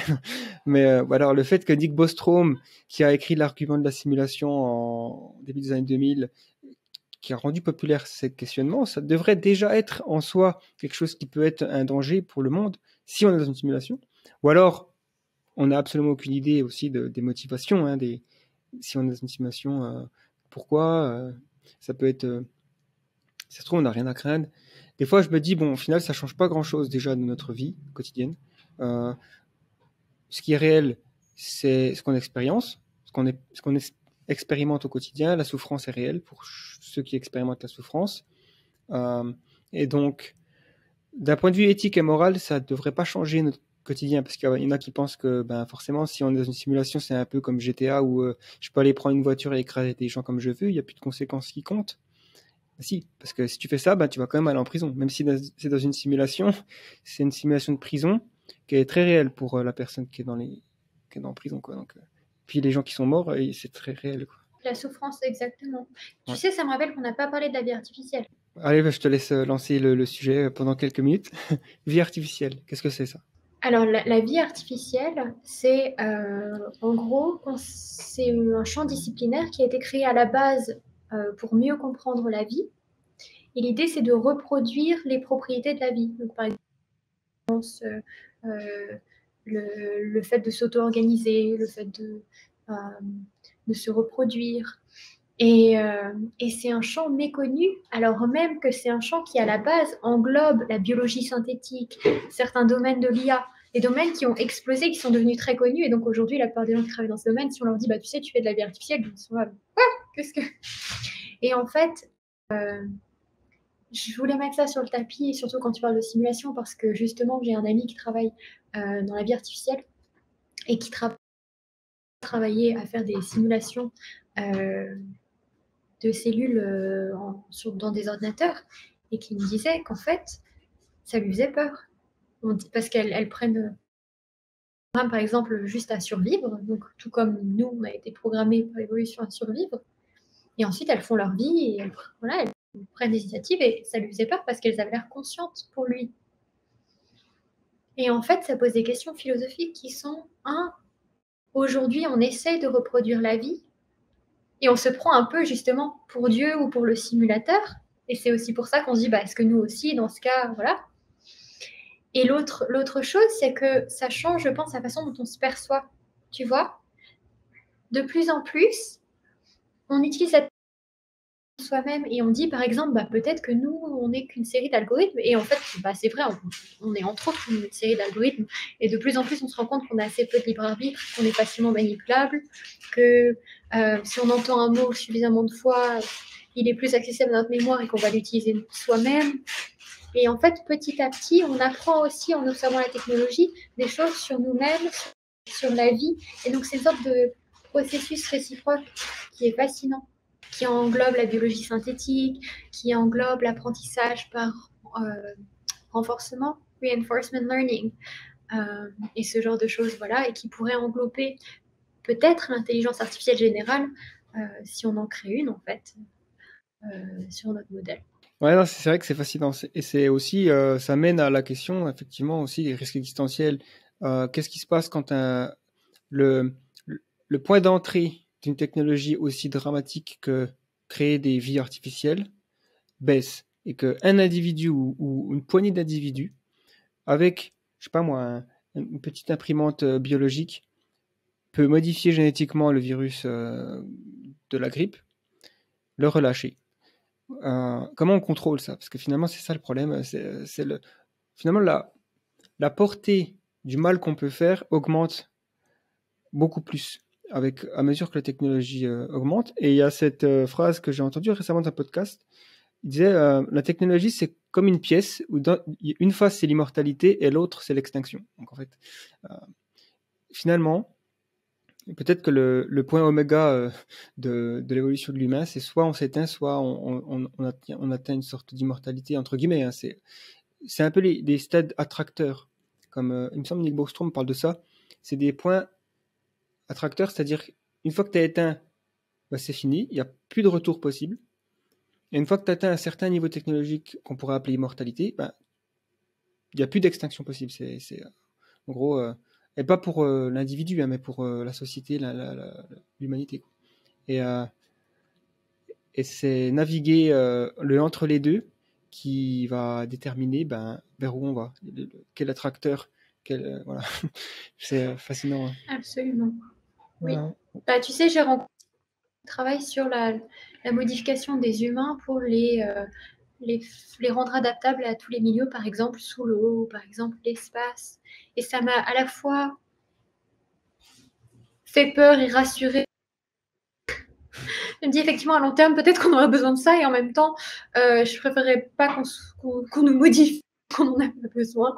Il y a aussi des gens qui disent qu'Elon Musk travaillait sur les puces du cerveau parce qu'il pense que ce sera notre seule chance de continuer à exister face à une IA qui devient générale, qui devient, tu vois, qu'il faudrait que, enfin, du coup, on se retrouverait en concurrence avec la technologie, qu'il faudrait nous-mêmes qu'on soit augmentés. On arrive dans des situations folles, en fait, où on a des tas de scénarios possibles, et en fonction de ce qui se passe, les solutions doivent être complètement différentes, puisqu'elles sont à la fois potentiellement dangereuses et potentiellement nécessaires. Et donc, là, ça va être un peu un pari, je pense, les prochaines décennies au niveau de la technologie. En tout cas, j'espère que tu feras une différence dans ton travail pour garantir un futur désirable. Et donc, pour les gens qui veulent en savoir plus sur toi et aussi sur le FLI, qu'est-ce que tu recommandes? Je vous mettrai les liens dans la description. Oui, et n'hésitez pas à me contacter. Mon adresse email, c'est Claire, CLAIR, Future of Life, FUTUREOFLIFE.org.